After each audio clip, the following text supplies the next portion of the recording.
Well, live from Rickwood Field in Birmingham, Alabama, it's time for Game 2 of the 2025 Southwestern Athletic Conference Baseball Tournament for the Bethune-Cookman Wildcats here on the CatEye Radio Network. Hello and a very warm welcome. My name is Michael Torillo. Happy to have your company. Bryce Wojnowski joins me once again from the press box at Rickwood Field. And Bryce, well, we had to rush to set up after a marathon game before us, which saw Arkansas Pine Bluff be eliminated by Southern. That's on the other end of the bracket. The only thing that matters now is the Wildcats against Alabama State.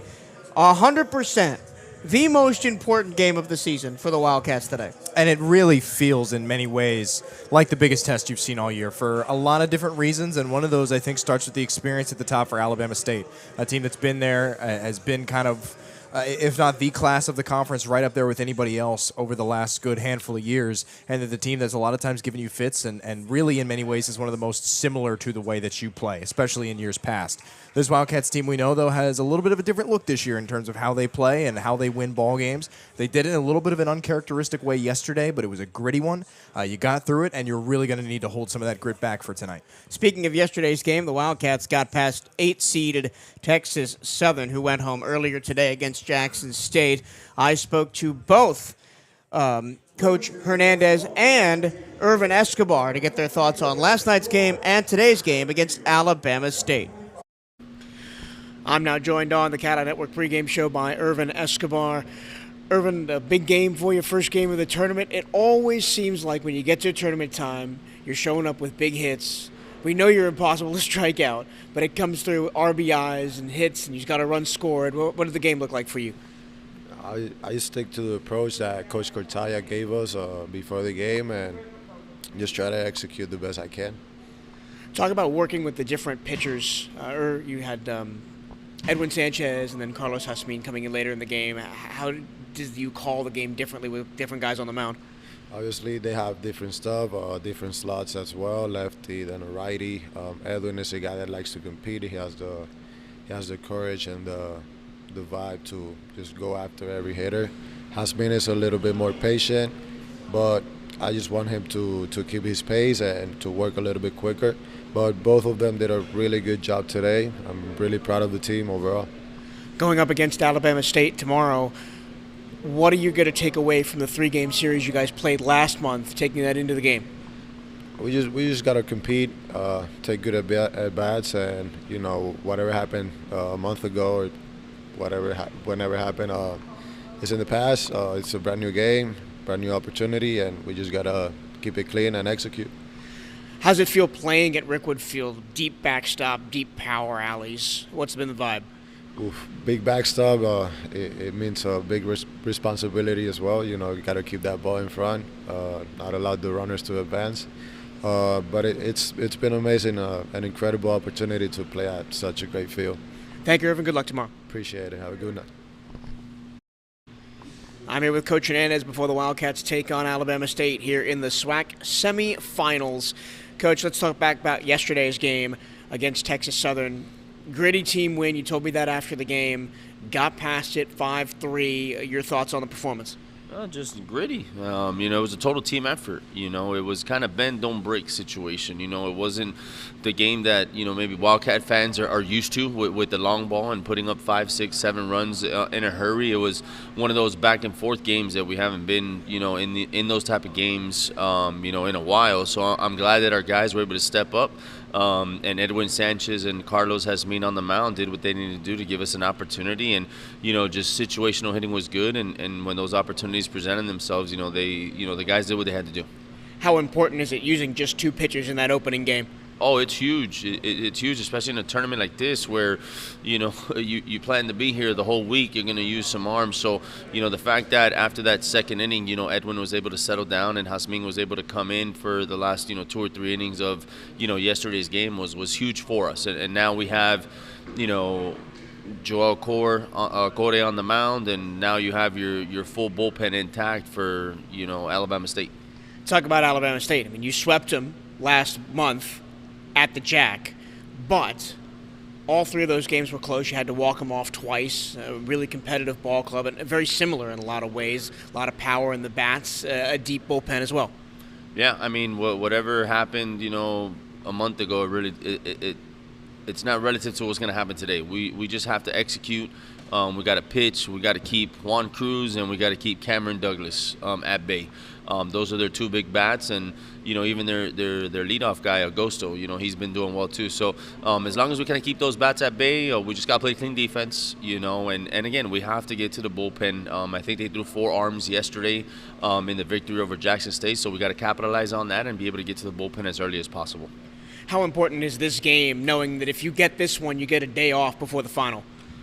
It's a huge game, and we have a huge opportunity that we haven't been able to take advantage of in the past couple of years in the SWAC tournament. So hopefully we're able to get over that hump. But again, I have the utmost confidence in the ball club to be able to do what they need to do. And it's going to be a heavyweight boxing match at the end of the day. It's us and Alabama State, and there's a respectable rivalry between both teams because we do respect each other.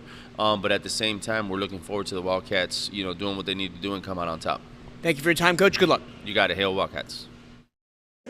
These two teams went at it for 3 ridiculous baseball games about a month ago, right at the start of May.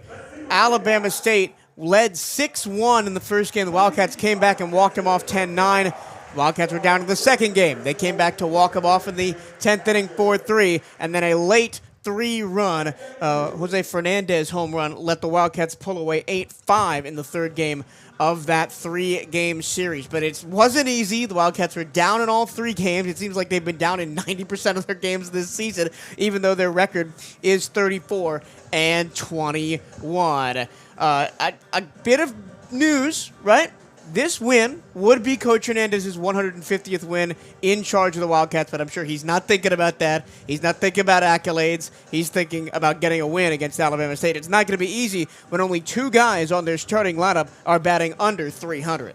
Yeah, we know the talent. We know the way that they're coached. To me, you mentioned the series in the regular season. You came into that series. It was your first weekend without Tanner Bocabello on Friday night. Corey was dealing with some shoulder injuries at the time, so he was unable to pitch, and you just kind of gutted your way through it. We came into it thinking, man, we just got to steal one. And the Wildcats, like they did yesterday, gritted out 3 wins, as gritty as it comes. And you're going to have to do it again tonight. It might not be pretty. It might not be the way you want to win. We're seeing a lot of long balls in this ballpark throughout the week, but I still wouldn't necessarily go to that as your number one option. You're still going to have to run a little bit. You're going to have to put the bat on the ball. You're going to have to put balls in play. And again, I think if you repeat what you did yesterday, I think you're in good shape. As the Wildcats take the field, we say hello to the booth cam here on the CatEye Radio Network on YouTube. Thank you so much for joining us, Michael Torello, Bryce Harnowski, as Joel Corey gets ready to face this Alabama State team for the first time this season. And do you think that gives him an advantage? Because the hitters for Bama State didn't see him last month when they played at Jackie Robinson Ballpark. Advantage, yes. I don't know how big of an advantage, and certainly nothing worth resting on for too long.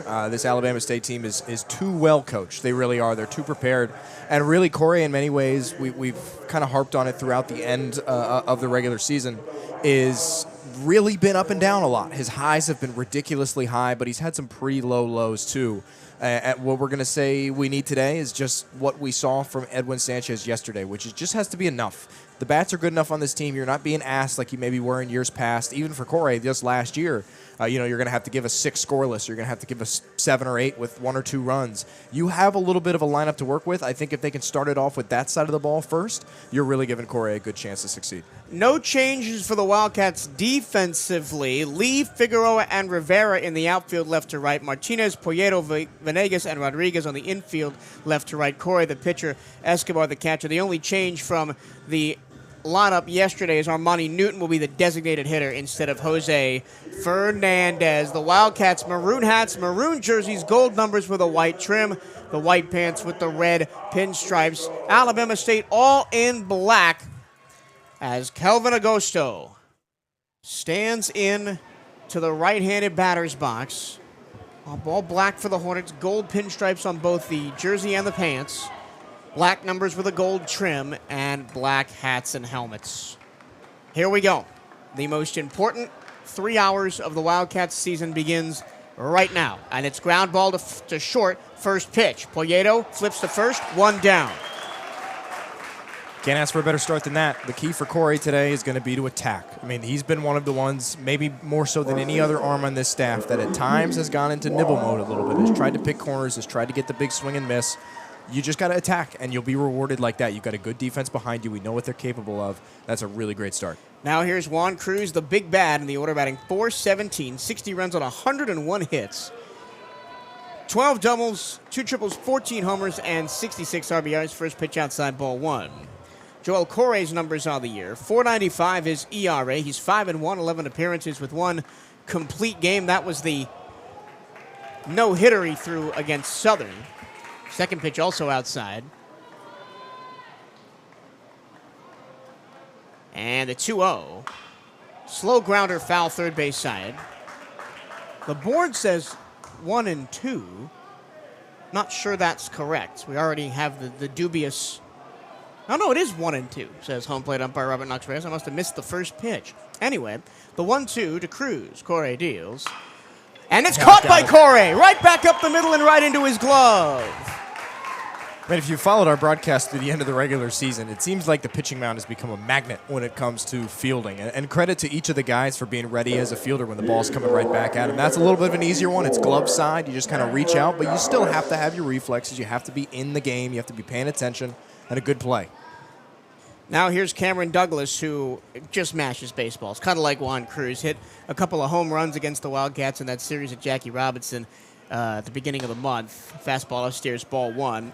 Douglas, a .336 hitter, 47 runs on 74 hits, 16 doubles, a triple, 15 homers, that's a team high, and 60 RBI. Corey gets him to foul it off his foot, and it's a ball and a strike. Rest of the numbers on Corey. 60 innings pitched, .495 ERA. He's allowed 39 runs on 57 hits, 33 earned. Striking out 64 and walking 23. His opponent batting average is .250. Here's the 1-1. That one's on the ground to short, right at Polledo. 2 steps, throws to first. Little high, but in time. At 1-2-3 go the Hornets in the top of the first. We go to the bottom of the first. No score. Alabama State and the Wildcats coming to bat here on the CatEye Radio Network.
To the bottom of the first we go here at Rickwood Field. Alabama State went 1-2-3 in the top of the first, so the Wildcats come to the plate, and they will face Will Bartowski, the junior from Seneca, Kansas, and a transfer from Kansas City Community College. 40 appearances with 1 start in the JUCO level, 7-1 career record. This year, Bartowski's got a .620 ERA. He's 1-2, 24 appearances, with 4 starts. So 2 of his 4 starts, Bryce, have come against us, because he made the start in Game 3 against the Wildcats in the 3rd game of that series.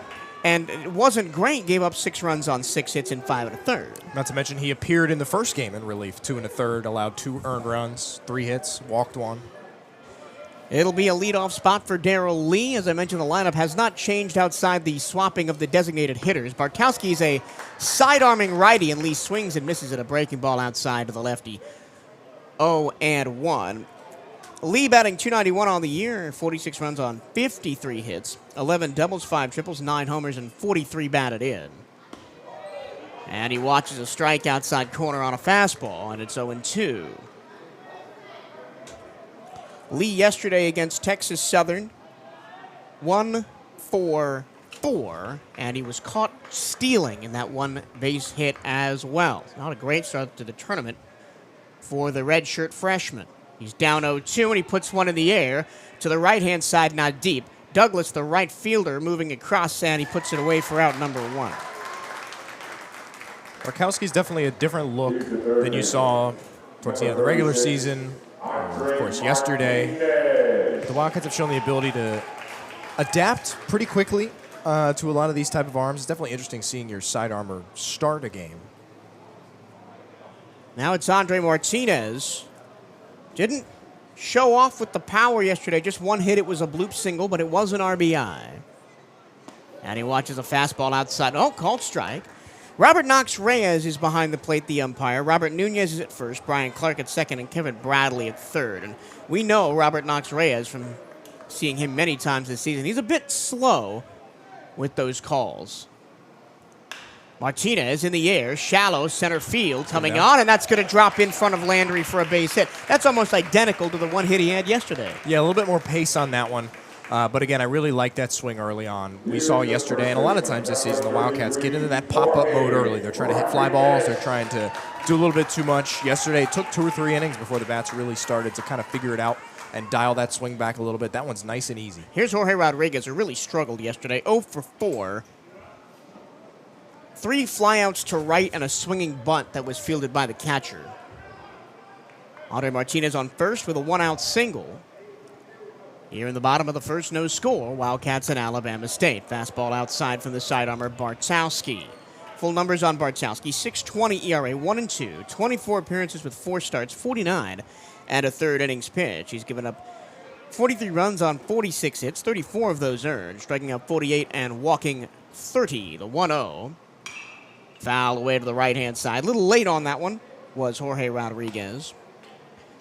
Rodriguez coming in, batting .371, highest on the team.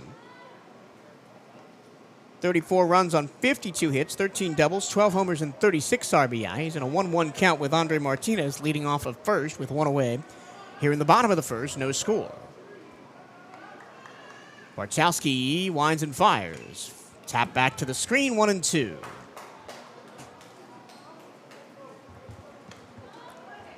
And it's all about dialing in to that arm angle that the Wildcats don't get to see a ton because there's no side armors on the staff. And his velocity, Bartkowski, doesn't really hit the heights of a traditional attack. So you got to maybe slow your brain down a tick, or you're going to be out in front. 1-2. Ground ball to third, could be 2. On to second for 1. Back to first. And it's out and out of the glove of Cruz at first. And it's only a fielder's choice. Martinez out 5-4.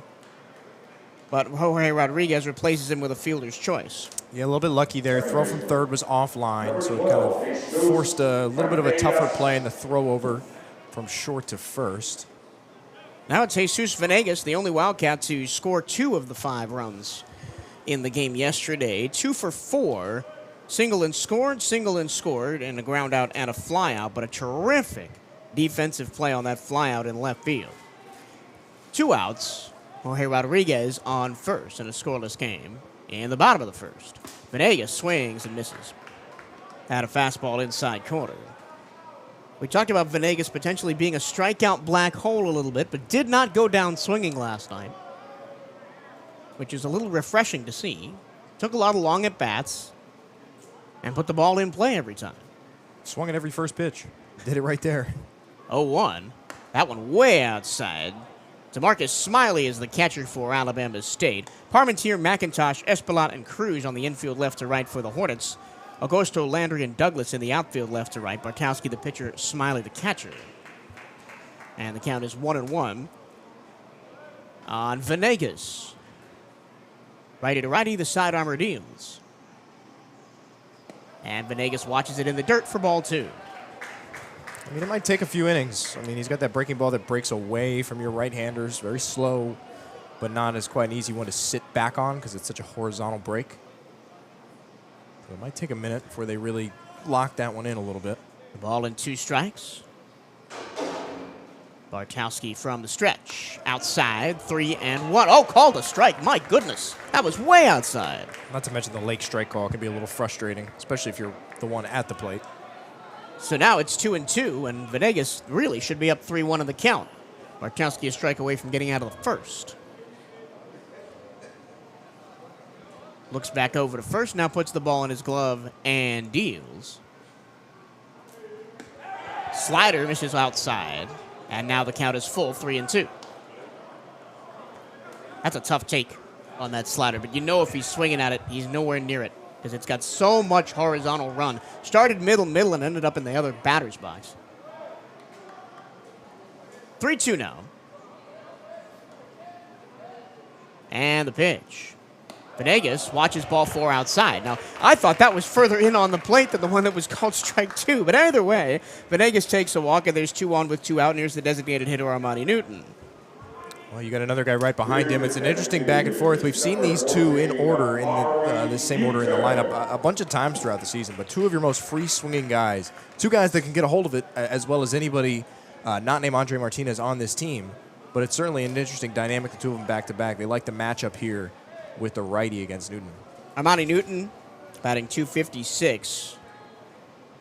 38 runs on 34 hits for Newton. And he swings and fouls it back to the left-hand side, 0-1.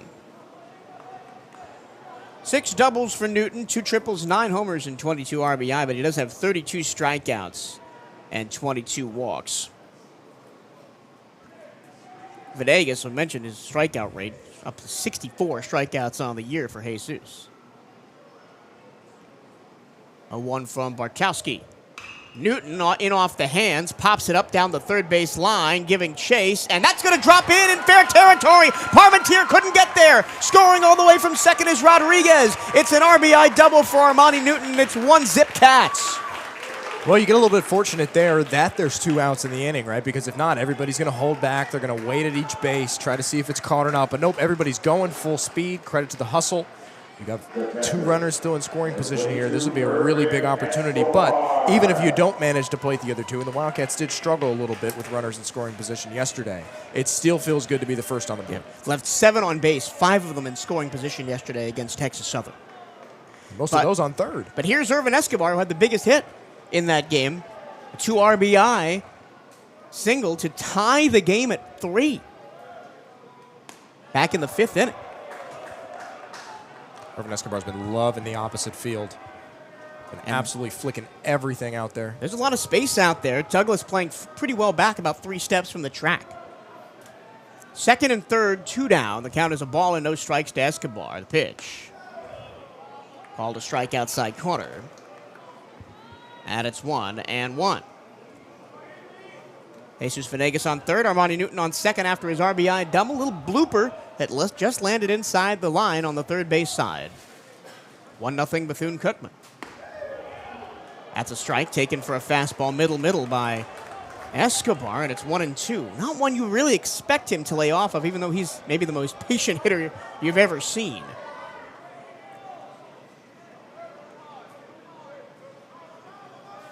Bartowski, the 1-2. Tapper foul. That was the slider that broke away from the right hand hitting Escobar. Barely got the end of the bat on it. Well, it's swings like that make Irvin Escobar so great and such a complete hitter because, yeah, sure, that's a ball, but he has enough presence at the plate to be able to get the bat on it, even though he might think it's trending that way, but he knows he's got to be defensive to stay alive, and that's why the man just does not strike out. Once again, the 1-2 with 2 down and 2 in scoring position for the Cats. The pitch to Escobar. is fouled away again. Went with the slider away. And the exact same thing happened. Escobar put the end of the bat on it and fouled it away. That is a hard pitch to hit to that opposite field just because it's already kind of tailing away from you. You almost kind of have to pull it back into fair territory. A lot of space down that right field line. Yeah, there is. And also right up the middle if you can put it there as well. For the third time, we'll do the 1-2 from Bartowski to Escobar. And he dribbles it to the first base side. The second baseman, Espelot, throws to first to end the inning. But a run on 2 hits and 2 left. And the Wildcats take a 1-0 lead going to the second inning of play here from Birmingham on the CatEye Radio Network.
To the second we go here at Rickwood Field, 1-0 Bethune-Cookman. Bryce, this is the first time that the Wildcats have led first in a game against Alabama State this season. They lead at 1-0 on the RBI double by Armani Newton. Shoot, it feels like the Wildcats rarely lead first ever. Yep. They just kind of like to play from behind.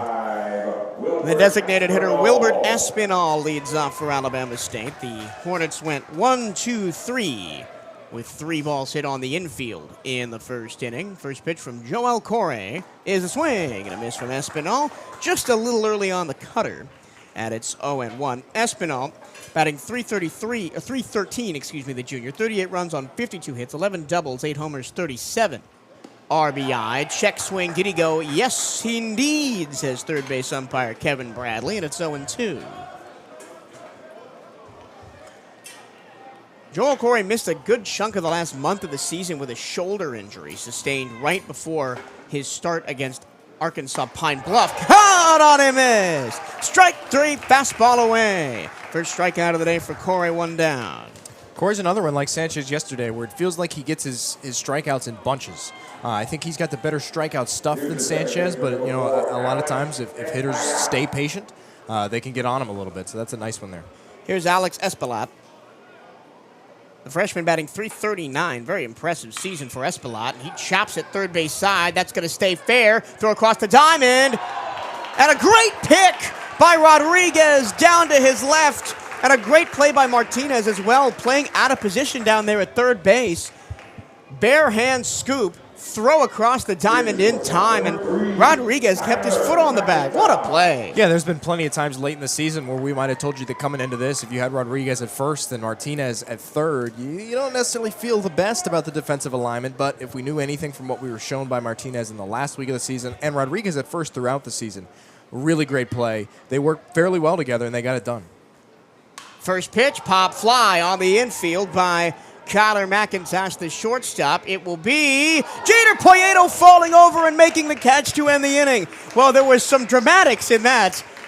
Poyedo, Corre, and Martinez all converged right in front of the third base bag. Nobody called it. At the last second, Poyedo dove for it and ended up taking the ball off the turf. I think Martinez called for it, lost it in the sun, and Poyedo had to save it. Well, it goes in as a 1-2-3, but it was very entertaining defensively. The Wildcats go to the bottom of the second, up 1-0 over Alabama State here on the CatEye Radio Network.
One nothing Bethune-Cookman in this SWAC tournament's second round game. We go to the bottom of the second. Wildcats got a run on 2 hits and left 2 in the first on an RBI double by Armani Newton down the third base line. Judah Poyedo will lead things off for the Cats, and I mentioned to you in the break, Bryce, he's got to calm his heart rate down after making that really wild catch on the infield to end the top of the second. He's taken his time, and now he's going to climb into the batter's box. The redshirt freshman transfer from Wake Forest is batting .303 on the year. 29 runs on 47 hits, 9 doubles, 4 triples, 6 homers as he watches ball 1 outside. And 45 RBI by Poyedo. And I think we've mentioned Poyedo's year as being a little up and down, a little hot and cold, but you kind of expect that from somebody playing their first full season of Division I baseball. As here's the 1-0. Ground ball to second, fielded by Espelot, 3 steps to his right, and he throws to first, 1 away. But to finish my point on Poyedo, right? I mean, the highs are there. You see the ceiling, right? You just got to take that floor and bring it up a little bit. Absolutely, and a lot of that for him, I think, is defensive more so than anything, because coming in as a freshman, I think he's been very mature when it comes to his growth at the plate. I think he's taken some tremendous strides at the plate. But if you can tone up the defense a little bit, I think the bat will come with it. Here's Sergio Rivera, 1 for 4 yesterday, but did have a sac fly RBI for the Wildcats' 5th and final run of the contest against Texas Southern. He puts one in the air to left field. That one's going to drop in for a base hit down the line. He's going to motor around first and try and get to second. Here comes the throw, and the throw is wide and goes into shallow right field. He's in there with a double, and the Wildcats have a run-out base runner. Yeah, fortunate there that Cruz is over to back that one up. A little bit wild. But again, we talked about it a little bit through the break. You wonder how long the leash is going to be for Parkowski, because the Wildcats are seeing it pretty well. That's another really well-hit ball, and this bottom of the lineup, just like it was yesterday, is getting going early. Here's Daniel Figueroa, who scored and had an RBI single, was 2 for 4 yesterday. That RBI single gave the Wildcats the lead in the 7th, a lead they would not relinquish.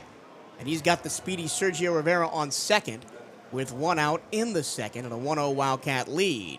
First pitch, fouled away.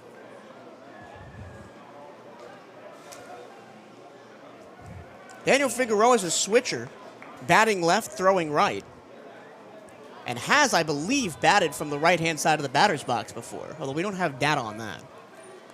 Just my memory tells me that he has. The 0-1. Outside and low to the lefty, 1-1. You said to me during the break that if things go south for Bartkowski, the coaching staff for Alabama State should not hesitate to get him out of there. We talked about it with Coach Hernandez, right? How important is it staying in this winner's bracket? Don't let a guy who the Wildcats are seeing well bury you for the rest of the week. Ground ball up the middle, base hit. Rounding third and coming home is Rivera. Here's the throw to the plate. It's cut off by the middle infield, and the Wildcats have a 2-0 lead. I mean, again, we've said it so many times. This is a guy in Figueroa that towards the end of the season was brought in many ways, just in your pinch running opportunities, anytime you needed a speedster.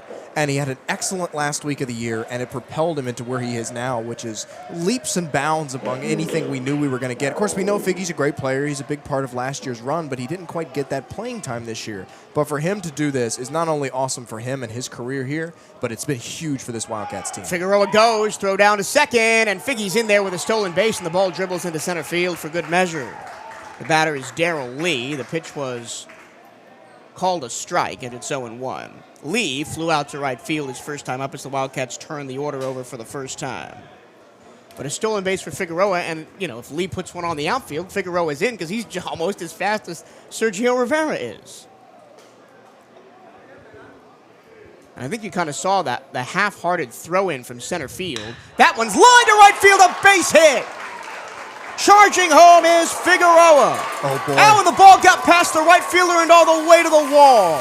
Lee digging for third. He's in there with a stand-up triple. He rocks the baby in front of the bench, and the Wildcats have a 3-0 lead. Well, he beat the shift. I mean, the shift was on. The second baseman was played maybe half the distance you would normally play over to first, and he still punched it through the hole. He hit it so hard, still no chance to track it down, and just a complete gaff out there in right field to let that one roll all the way to the wall and cost you probably 2 extra bases.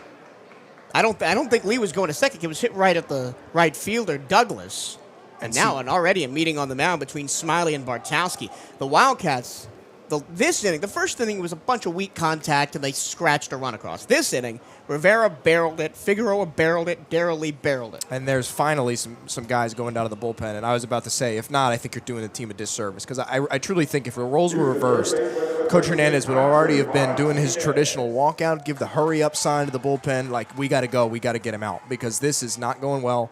Wildcats have not seen anything. They're not missing anything from Barkowski. And you got to look out now with Martinez up. I mean, you could break this thing wide open. And of course, it's far from over. But you're very much in the driver's seat, and you could bury your whole week, like you said, for Alabama State if you let Bartowski run too long. One out. Lee on third. Here's Martinez, who singled to right his first time up on a blooper. First pitch, slider low and away, ball 1. And you can kind of see Bartowski's chin drooping a little bit. Again, this game is far from over. You know that Alabama State can pound the ball like anybody in this conference. I don't think we'd be up 20-0 and I wouldn't feel comfortable. Right now, the lead is 3. Martinez watches a frisbee slider outside again. 2 balls, no strikes. Martinez was intentionally walked once yesterday, and a couple of times in the last series of the season against Texas Southern. 2 balls, no strikes. The side-arming Bartowski will come home with it. And that one's upstairs, 3-0. I think this may be the good old unintentional, intentional walk, as Martinez has gotten nothing. Boy, we saw last game, the UAPB and Southern.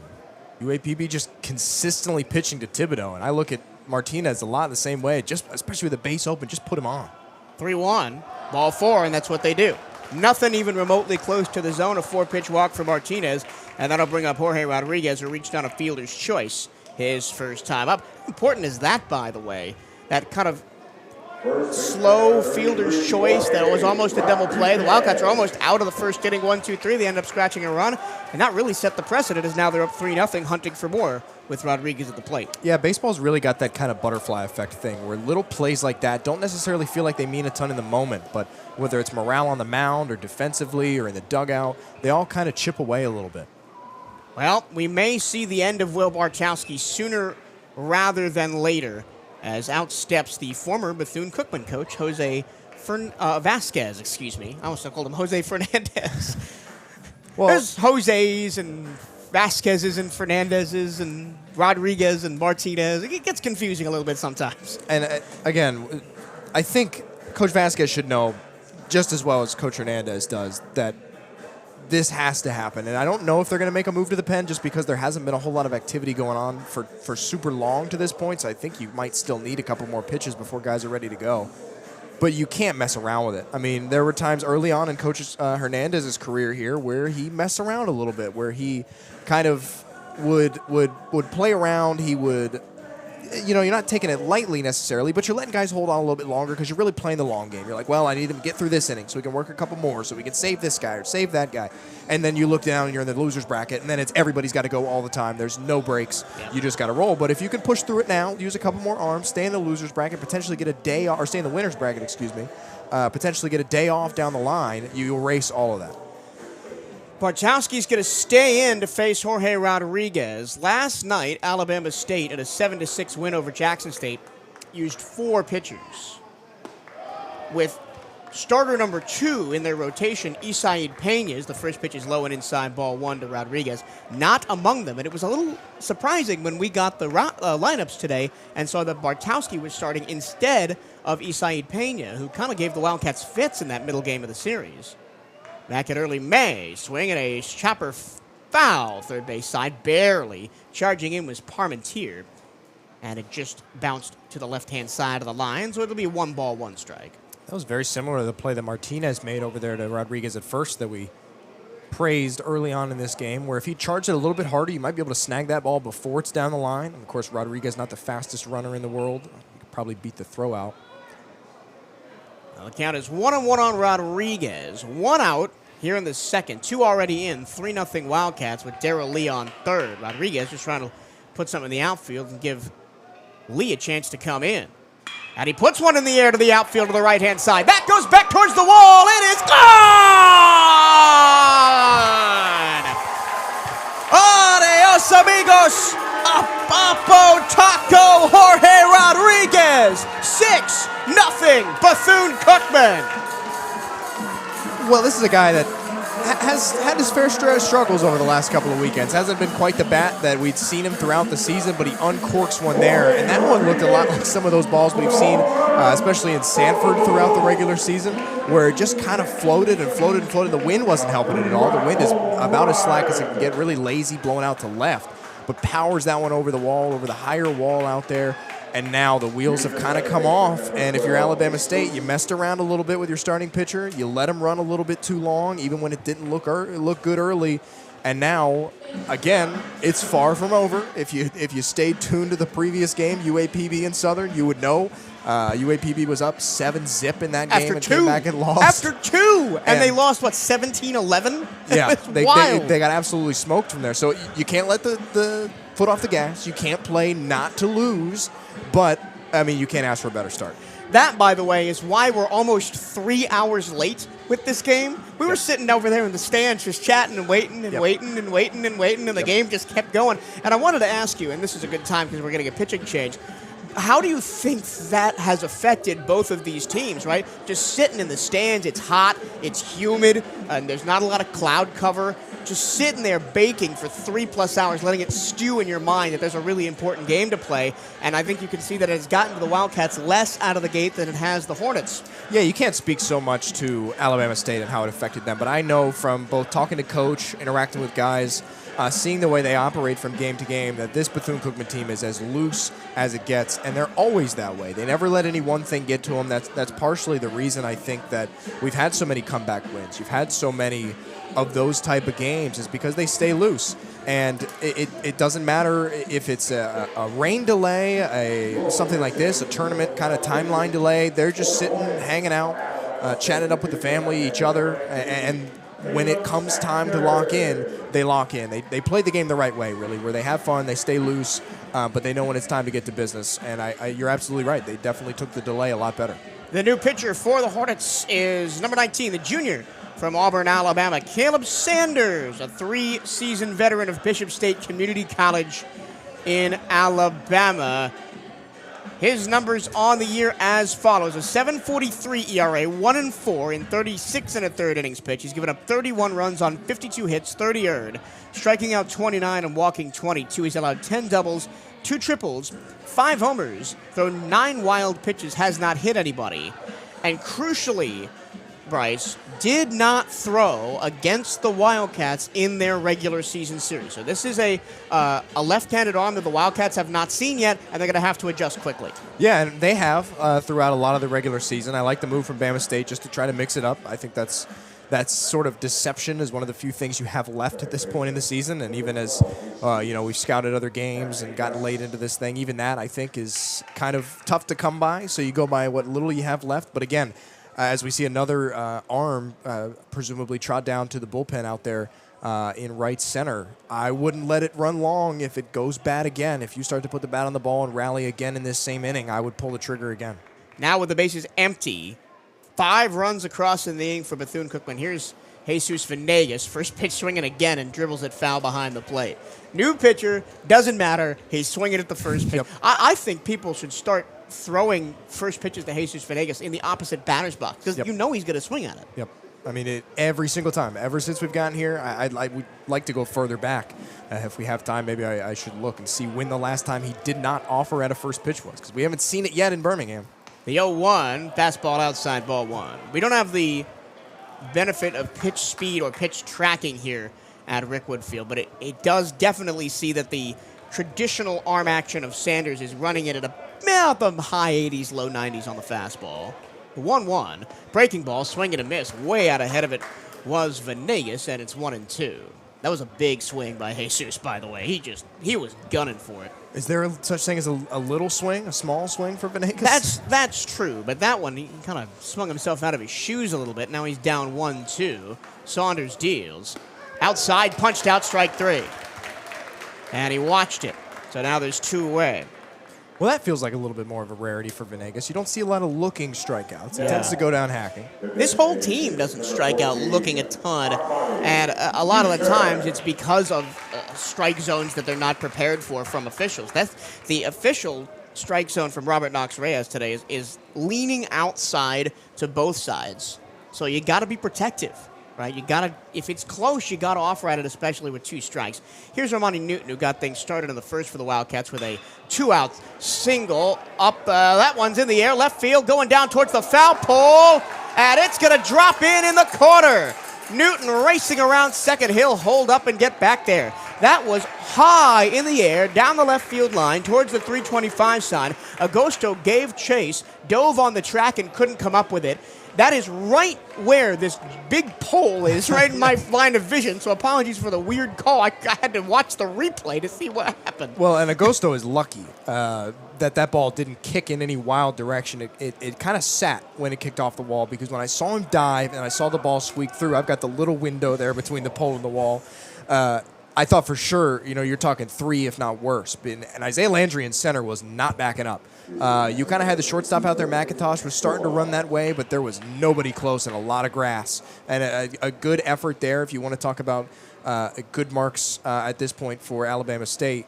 Agosto staying with it and being able to get up quickly and fire it in probably saved trouble. And I hope Agosto's not hurt, because he ran all the way in from left and now is being attended to by the Alabama State athletic trainer. Moving quickly, but it looks like it might be a wrist. Yeah, because he dove really hard, and it was near the wall, so I wonder if he ran into the wall with his wrist. We saw in the last game a Southern player had to be taken out because he tried to make a play in foul territory and ran into the wall and hurt himself. If I had to guess from my view of it from up here, first of all, an outstanding attempt, right? I mean, he gave it his everything. He went full extension trying to grab that one. I'm guessing he probably tried to brace his fall with his hand once he did not come up with the ball, and it ended up that way.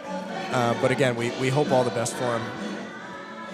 Let's recap this crazy inning for Bethune-Cookman. Prieto led off, grounded out. Rivera doubled to left. Figueroa singled him into center.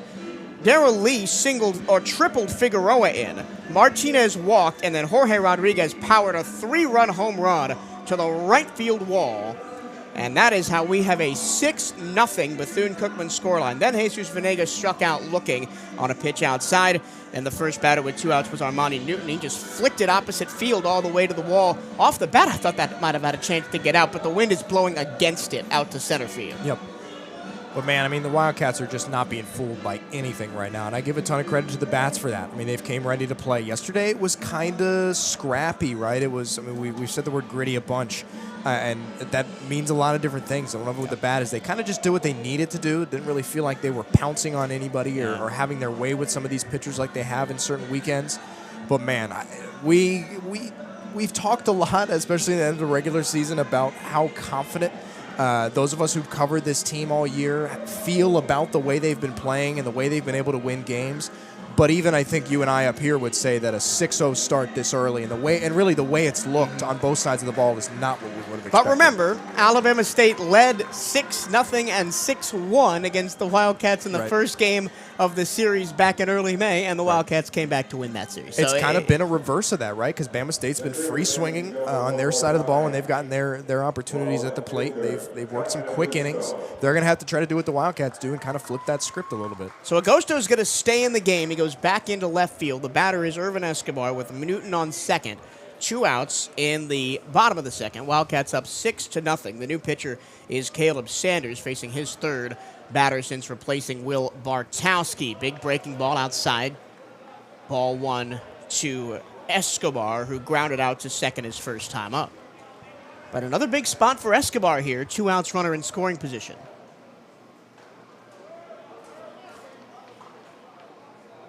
The 1-0 is a strike outside corner, 1-1. I mean, for all the offense's struggles yesterday morning, I should say, Escobar, 3 for 4 and RBI, a run scored. There was no way you could get him out. A look back to second, and Sanders deals off the inside of the bat, foul to the first base side, 1-2. Yeah, kind of the lefty now on the mound, I think, works well to what we talk about with Escobar trying to go opposite field. Again, you could kind of see him trying to put those swing on the ball against Barkowski early, but it just tails so far away that those kind of just ended up foul. There's a big hole with Espelot, the second baseman, covering the second base bag on that right-hand side for the right-handed hitting Irvin Escobar. He's behind 1-2 with 2 down. Here's the pitch. And he fouls it away, straight back. The sun is just beginning to sink to the right-hand side behind the grandstand. So there's a shadow about even with the first baseline going up to about first base, and then the wall kind of creates a shadow about halfway into right field. That could create a benefit for the pitchers over the next, call it 2 to 3 innings or so. 1-2. Outside, missed on a 12-6 curve, and it's 2-2. Yeah, once that shadow comes between the pitcher and home plate, it's going to be harder to pick up the ball out of the hand. Once again, 6-0 Wildcats, 5 runs in the inning, and the Wildcats trying to keep it going. The 2-2 to Escobar with Newton on second.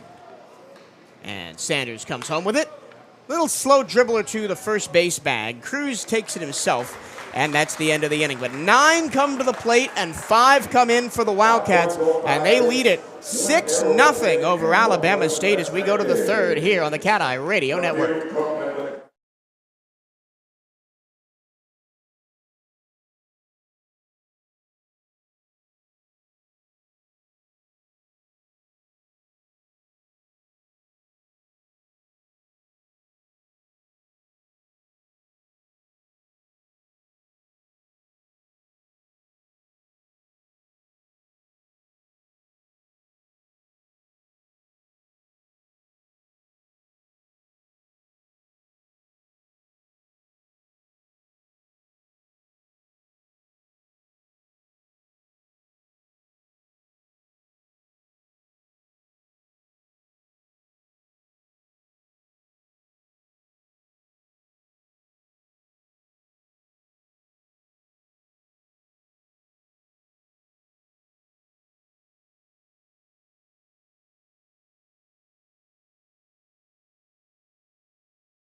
We go to the third, 6-0 Bethune-Cookman over Alabama State.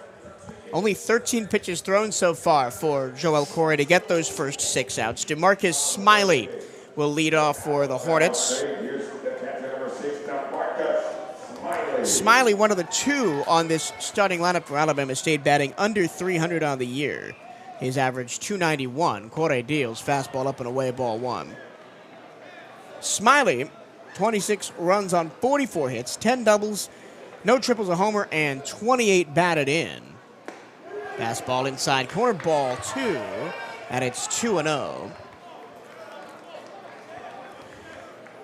The one thing that Joel Corey struggled with in his 3 innings of work back from injury against Texas Southern, as that's chopped foul right at home plate, 2 balls, 1 strike, was the walks. Walked 3, struck out 1 in 3 innings of work. Went 55 pitches was what his pitch limit was coming into the game.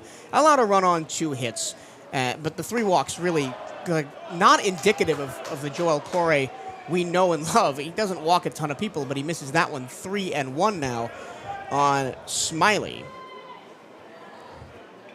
Corey works quickly. And Smiley puts it in the air to right center field. That's well hit. Rivera going back to the track, to the wall, and ups off the wall. Smiley digging for second. He's in there with a stand-up double, and Alabama State has their first base runner of the game. And that's what happens when you get behind in counts and you just have to send one down the middle. Yeah, you got to be careful. I still think it's not a bad idea to attack there if you're Corey, and you're absolutely right. I mean, you just put one in the middle, and it was sent the other way. Got to be careful now. I mean, Alabama State, like a lot of these SWAC teams and any baseball team really can be motivated by 1 or 2 plays here or there, get some energy back in the dugout, and really start moving everybody again. So you got to do the best you can to try to kind of curtail that when you have the opportunity. Runner on second, nobody out after the leadoff double by DeMarcus Smiley. Here's Luke Parmentier, the righty. And he swings and misses at a fastball low and away, strike 1. Parmentier batting .309, 34 runs on 34 hits, 4 doubles, a triple, 5 homers, and 19 batted in. Corey working very quickly here. He's already into his windup and fires one outside for ball 1-1. But Corey's made his name the first part of the game by inducing some contact, and the defense on the infield has been good enough to get him out of some tricky situations. The 1-1. Parmentier on the ground to short, fielded by Poyeto, cross to first, and a stretch by Rodriguez is in time, 1 away. That's the 3rd putout by Poyeto already.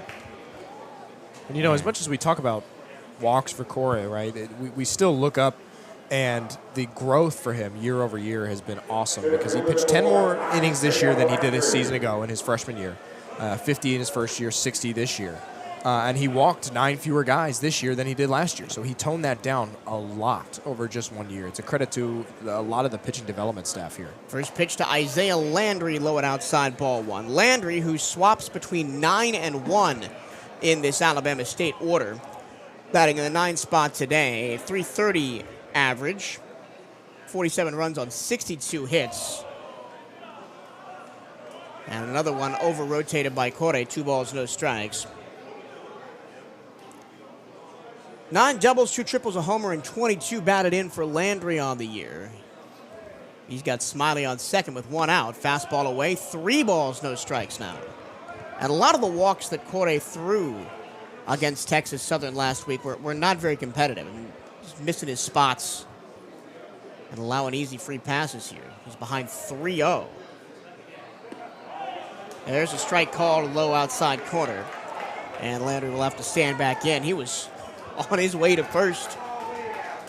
What a late strike call. Corey has been good, I will say, at kind of getting back into these counts after starting off 3-0, but once you get there, it's really hard to climb all the way back out. 3-1. Landry, check swing, strike 2. Well, you can't be so quick to try to trot over to first after that. We know that the late strike calls are frustrating. We've called it on our end just as well for Bama State. But you can't show up the official and start heading that way. You got to make sure, because now you're not going to get anything if it's close. Full count. Corey shakes off a pitch call from Escobar. Now comes set, and the payoff from the stretch. High pop. Center field and shallow. Coming in is Figueroa. He makes the catch, and he fires in to keep Smiley at second. He made a kind of half-hearted attempt to juke towards third, but he'll stay there. 2 away, and we're back to the top of the order with Kelvin Agosto. Oh, that's what you talk about when you're talking about battling back, because you were down 3-0, and it's one of those opportunities where, previously you just fire one over the middle, just try to make something happen. But no, he battles his way back in, and he forces a swing on a ball that was a little bit low, and you have to put it in play if you want to stay alive. You don't want to go down looking by any means, so forces the out there. First pitch to Agosto. Swing and a miss on the cutter that ended up just below his kneecaps. And it's 0-1. Agosto grounded out to short his first time up. Middle infield for the Wildcats, playing well back, heels on the grass.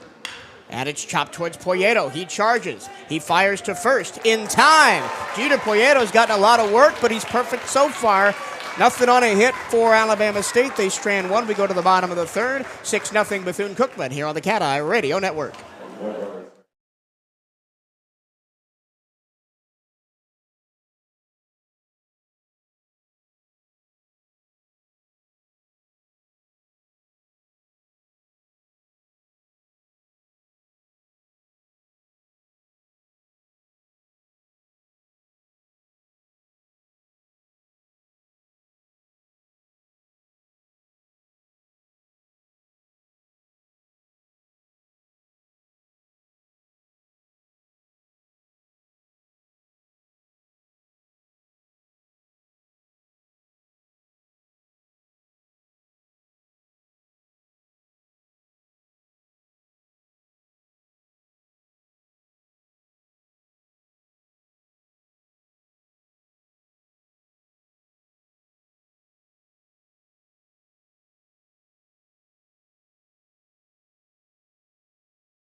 To the bottom of the third we go. 6-0 Bethune-Cookman over Alabama State. Alabama State got their first base runner of the game with a leadoff double, but Joel Corey worked around it. And Jeter Poyeto will lead off the third, just like he led off the second, as the Wildcats sent 9 to the plate. 5 came in that second inning. Caleb Sanders, who's starting his first full inning of work after coming in relief of Will Bartowski, the lefty, is facing Poyeto for the first time. Sanders just needed 11 pitches to get the last 2 outs of that first inning. That one in the dirt off the foot of the catcher, Smiley, and hops away to the first base side. A ball and no strikes. First time up for Poyeto, grounded out to second. And you cannot be content with a 6-0 lead. You got to keep pushing. Every inning should start like it's 0-0. Yep.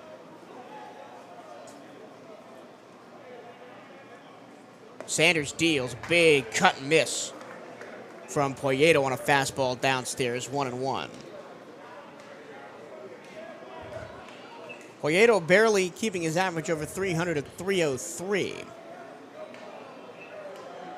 And the 1-1 off the end of the bat, foul to the right-hand side, and it's 1-2.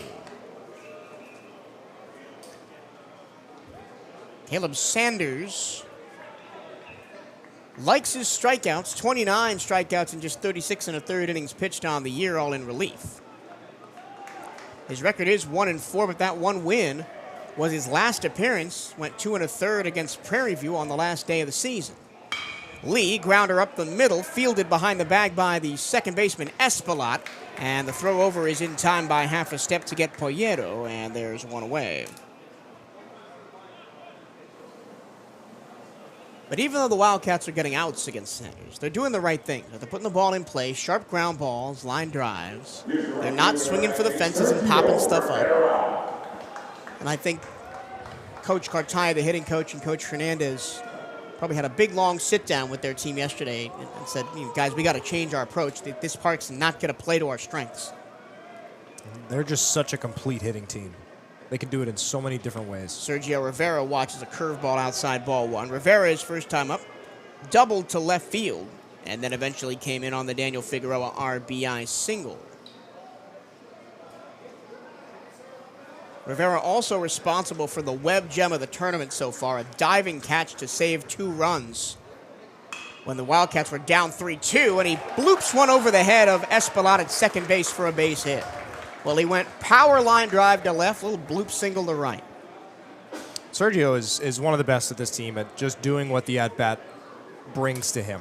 And I said it a bunch just about how excited I was to watch him in this tournament because he's got that kind of throwback feel to what the last couple of years of Wildcat bats have been like, and it's important. Another guy that just knows what it takes to win, and he doesn't do anything complicated there. And here's Daniel Figueroa, who along with Sergio Rivera last night when we were talking to Coach Hernandez, there's a lot of conversation that we have with Coach Hernandez that doesn't get included in that pregame show interview, as the first pitch to Figueroa is a foul, first base side into the net. 0-1 the count. But he said Figueroa and Rivera are 2 guys that, quote, bleed maroon and gold, unquote. They will do anything to see this program get a ring. And I'm so happy to see both of them in the lineup, in the tournament, and producing. The culture of this team is incredible. It has been for a long time. What we've been able to build here, what Coach Hernandez has been able to build in that dugout year over year, retain that culture when he's shipping guys in and out the door, it's the JUCO guys or everything else, is so impressive. 0-1 to Figueroa after a pickoff, inside and high. Figgy leans out of the way, 1-1. And there's not a lot of seniors on this team, and the seniors that are on this team, some of them have a year of eligibility left. We could be looking at a very similar lineup next year for the Wildcats. 12-6 curve outside to Figueroa, 2 balls and a strike. I think the funniest part of that is we, in many ways, said that last year, right? Because it's that JUCO pipeline that just keeps coming through, and then Coach surprises us with a whole bunch of more guys to mess around with very next year. 1-2 to Figueroa. Sanders deals. Comes inside with the breaking ball, and it's tapped foul right at home plate. Rivera was going on a steal attempt, so he'll have to walk back to first. 2 balls, 2 strikes, the count on Figueroa. Figueroa is batting .377, which would be the highest average on the team, but I'm not going to give him credit for that because he's just had 69 at-bats this year and just 18 starts. Really has been a weapon as a pinch runner, but started getting a bulk of starts late into the season as he awaits the 2-2 from Caleb Sanders, and the lefty deals. Swing and a miss, fastball outside, strikeout for Figueroa, 2 away, and that'll bring up Darrell Lee. And you don't have to get 6 every inning, right? You just chip away. 1 here, 1 there, increase the lead. With every run you will score, you'll decrease the mentality of Alabama State a little bit. But again, what did we see in the game we just watched? Arkansas Pine Bluff went up 7-0 after 2 innings and lost. It's just it's a game of runs that doesn't get a lot of credit like a basketball does.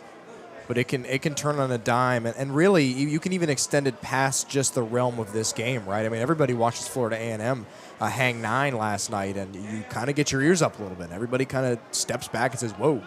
Another pickoff attempt over to first. That's 2 in a row now. Sergio Rivera sliding back in. Rivera leads the team in steals with 31. He's 31 of 35. Did not steal a base yesterday. Lee swings and misses. Rivera goes down to second. We'll have a stolen base there. And the count is 0-1 on Darrell Lee, who tripled his last time up, bringing in Daniel Figueroa because he hit it to the right field wall, and Douglas missed the ball and had to recover. So Rivera to second with a stolen base. Lee behind on the count 1-0. 2 outs in the inning. The pitch. And tap foul into the glove, and it is 0-2 on Lee.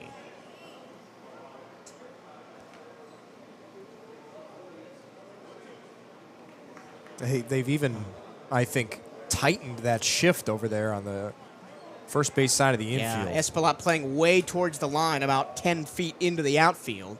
The count is a ball and 2 strikes, says home plate umpire Robert Knox Reyes, and now we're going to have a meeting of the umpires to figure out what the count is.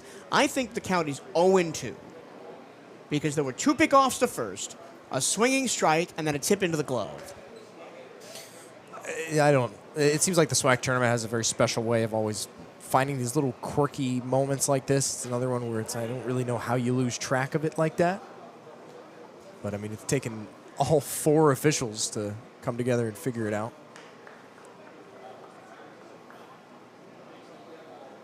So we have not. 1-1. 1-1 is the count now. So that first pitch must have been a ball.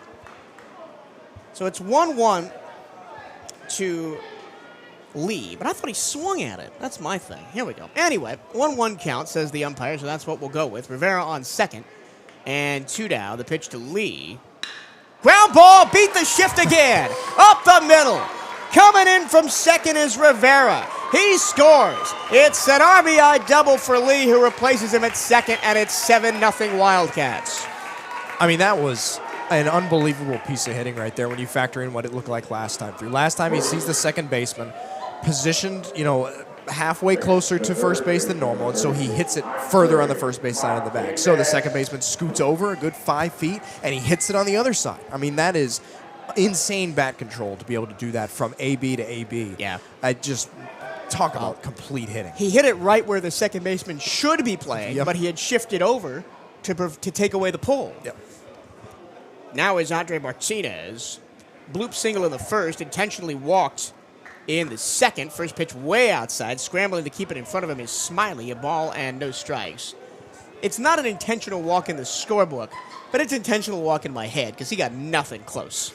Yeah, it's one of those things you don't often see, the kind of mid-at-bat intentional walk, but I think with a lot of those, it's like, you throw the first 2 and they're not offering, and then it's like, well, I'm just gonna chuck these ones. That one in the dirt, 2 balls, no strikes, and Martinez hasn't gotten a pitch to hit since his single in the first inning. I wouldn't. I mean, again, when Southern was doing their thing, even late in the game when they were up by a bunch and you're trying to minimize it, UAPB kept pitching to Thibodeau, who is another one of the top 3 hitters in the league, along with Cruz in this game. Why bother? Why we talked about it, like, why are you still pitching to him? He's got 6 hits. A 2-0.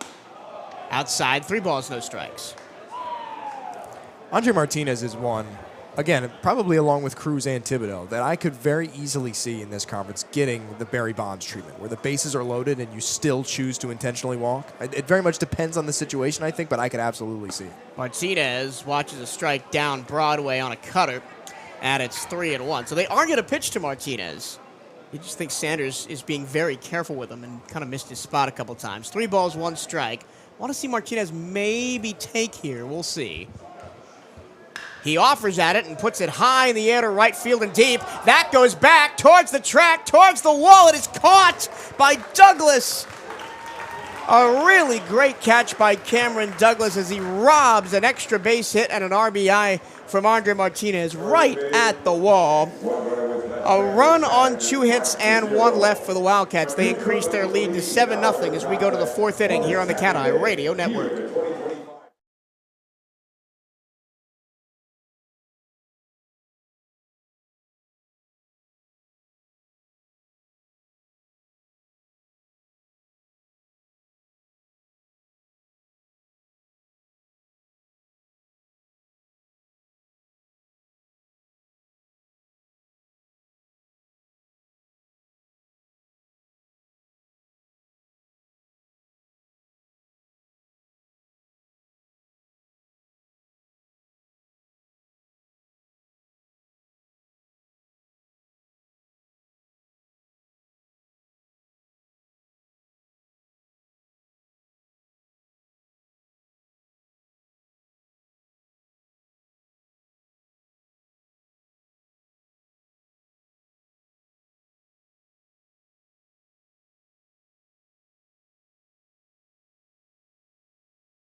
We go to the top of the 4th. 7-0 Bethune-Cookman as they add on to the lead.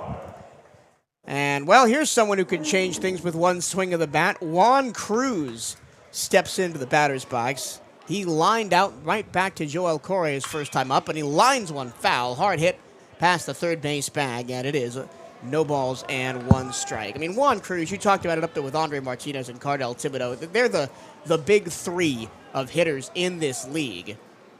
Inside on a curveball, 1-1 on Cruz. Any of those three guys I could see playing pro ball. Just no doubt. The fact that they are hitting not just for power but for average as well, as that one's a seeing eye single right past the glove of Poyeto to the left-hand side. Cruz is aboard with a no-out single. Just everything with Cruz is just hit hard. I mean, there's hardly any such thing as a soft hit one from Cruz. Just rockets everything. He's such a complete hitter, too. He doesn't have to do it all with the long ball. There's another one that's just through the hole in the infield. Nobody's tracking that one down. And now here's a great reason why Cruz maybe is hitting so well. Cameron Douglas has been unreal this season. He's got Cruz on first, nobody out. Douglas, 336, a team-high 15 home runs. First pitch, fastball middle, strike one. Against Bethune-Cookman earlier this season, 7 hits in 3 games and 3 home runs for Douglas. That one in the dirt. A ball and a strike to Douglas. And Irvin Escobar mentioned it on the pregame show interview that the backstop is very deep here at Rickwood Field. Not quite as deep as Jackie Robinson. Swing and a miss from Douglas at a low fastball, 1-2. But he's got to be very careful, because if the ball gets behind him, that could be 2 bases for a speedy guy on the base paths. Correa had 1-2 on Douglas. The pitch, just low, 2-2. Yeah, Cameron Douglas had maybe the best weekend of anybody. 8 runs scored, 7 hits, 3 home runs. And he rockets one in the air to left center field. That is going to be a diving miss in center field by Figueroa. Even Juan Cruz, as slow as he is going to come in all the way from first. It's an RBI triple for Cameron Douglas. He haunts the Wildcats again. And finally, some noise from the Alabama State fans here as it's 7-1. That was ridiculously hard hit. Yeah, and I'm not sure I like the decision from Figueroa to dive on that one. I get it. He's super athletic. I mean, we've seen him make plays like that before. Really, any of this BCU outfield is capable of that. But you do probably make it a little bit worse. I'm not sure there very well may come a point where Cruz still scores and Douglas still gets all the way to the third. But you cost yourself a little bit of time, and are fortunate that Lee is close enough to even be able to fire it in and not, see it inside the Parker. There's still nobody out. Here's Wilbert Espinal, struck out his first time up, the only strikeout victim of Joel Correa, and he waves and misses at an inside slider, 0-1. Correa not really missing a lot of bats today. Again, only 1 strikeout. The pitch. Espinal taps it foul, third base side, 0-2. Espinal on the season, 313. 38 runs on 52 hits, 11 doubles, 8 homers, and 37 RBI. He's got Cameron Douglas on third with nobody out. And he watches a pitch up and out. Correa trying to get him chasing. And now it's a ball and 2 strikes. And you know how quickly this can turn against the Wildcats, too. It could be a reverse of that first game these two teams play. That's a great pitch. Backdoor slider, strike 3 looking. 1 away. The key early for Correa has been, minimizing, right? I mean, he's, of course, just allowed the 1 so far in this inning, and before that, he'd been excellent. But it's still, Bama State's put a couple of runners on, have done a few things right. Just minimizes another chance that you can really cut off the morale and the momentum that Bama State tried to gather back. Here's Alex Espilat, grounded out to third his first time up on a little dribbler down the third base line. It was a terrific play, barehanded by Martinez, and the throw to first and a nice stretch by Rodriguez to get him out. That was the second out of the second inning. Got the very rare double exclamation point on my scorecard. The 1-0 pitch is a breaking ball outside corner strike. And it is 1-1. Scoreboard says 2-0. Yeah, I think the scoreboard operator is a little bit ahead of the slow balls and strikes calls. That one chopper towards third. Scoop by Martinez. He'll go to first. They'll give up the run, but get the out. That's a great pick again by Martinez. That time, he, on his glove side, picked it and threw across the diamond in time. Douglas does score it at 7-2, but there's 2 away now with nobody on base. Yeah, Martinez deserves his credit for the work he's put in over there at third base, because it really wasn't until the end of the season that you started to kind of see him take it. Yeah, he had spots there throughout the season, but he kind of found a home out there in the outfield. And to be able to come in, put the work in to be prepared for plays like that not every third baseman is going to make is outstanding. First pitch, swing and a miss, and a slider down for Kyler McIntosh. He popped up on the infield to Jeter Poyeto, the shortstop, his first time up. 2 in, single by Cruz, triple by Douglas, RBI ground out by Espillat. And there's 2 away. Count is 1-1 after Corey misses low to McIntosh. That's another breaking ball in the dirt. 2 balls, 1 strike. What really struck me about McIntosh the first series that these 2 teams played was his defense at shortstop. He was outstanding. There's a breaking ball strike. Slider caught the outside corner, 2-2. Really robbed a couple of Wildcat chances in that series to break some of those games open. 2-2. Swing and a miss. Little excuse me swing at a cutter low, and the inning is over. 2 runs, 2 hits, nobody left. Wildcats still lead 7-2 as we go to the bottom of the 4th here on the CatEye Radio Network.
Alabama State gets on the board with 2 runs in the top of the 4th, but the Wildcats still lead 7-2 over Alabama State as we go to the bottom of the inning.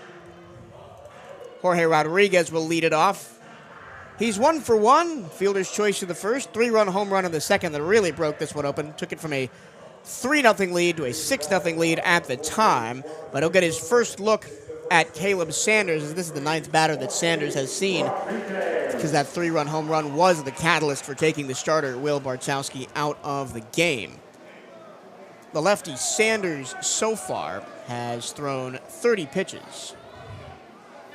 First pitch to Rodriguez is a ball low. Sanders can go deep, has thrown 90 and 89 pitch outings this season, so he's not someone that you're just going to run out there. You're going to have to keep putting the ball in play, and now at 7-2, you feel a little bit less certain than 7-0. You just got to keep chipping away and putting runners on base, putting runs on the board.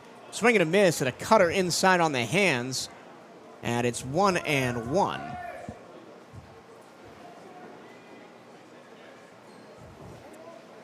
Caleb Sanders, the pitcher, a junior from Auburn, Alabama, played 3 seasons at Bishop State Community College in Mobile. Was top 20 in the NCJAA and ERA last season. Chopper slowly towards the third base side, fielded by Parmentier. The third baseman throws across, 1 away.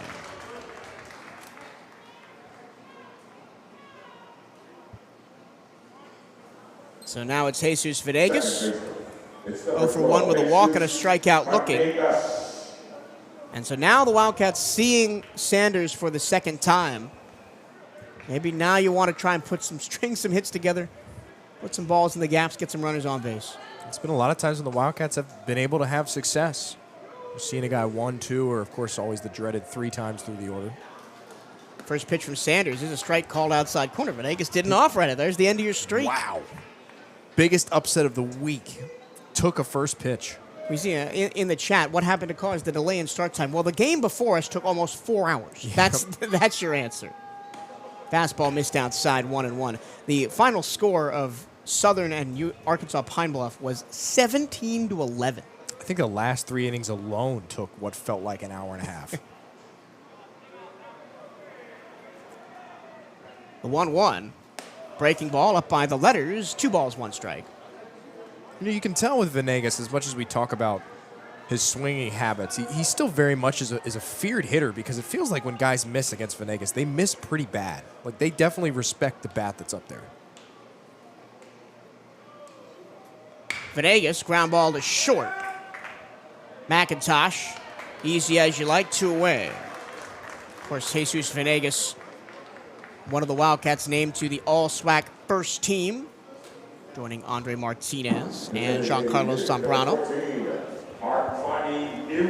Now quickly 2 away. Here's Armani Newton. He has 2 doubles to left. 1 a little blooper. 1 that almost went over the wall. Yeah, 2 very different doubles. That blooper in the first was the first RBI of the game, scoring Jorge Rodriguez. And he watches a breaking ball in the dirt. Ball 1. We questioned the inclusion of Armani Newton in the lineup because he's been so inconsistent, especially against right-handed starters like Bartowski is.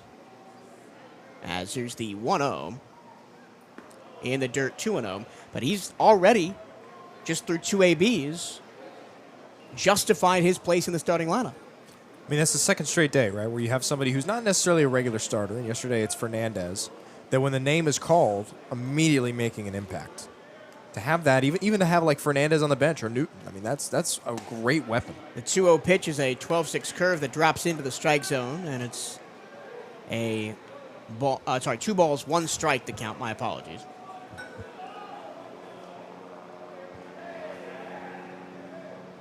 Two 2-1, big cut and miss, out ahead of the curve, and it's 2-2. The Wildcats, unsurprisingly, all over the SWAC regular season awards. Coach Hernandez, Coach of the Year, 3 on the first team, 3 on the second team. Here's the 2-2. In the air, right center field, well hit. Moving back is Douglas. Track. Oh, and he made the catch again. Cameron Douglas has been robbing Wildcats of extra base hits a couple of times tonight. 1-2-3 go the Cats in the 4th. They have a 7-2 lead going to the 5th here on the CatEye Radio Network.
We go to the top of the fifth. Wildcats with a 7-2 lead, but it kind of feels like the momentum favors Alabama State right now as they played at 2 in the fourth and then made the Wildcats go 1-2-3 in the bottom of the inning. It'll be 7-8-9 due up for the Hornets. DeMarcus Smiley, who had the first hit of the game for Alabama State, watches a slider strike outside corner to the left-hand hitter.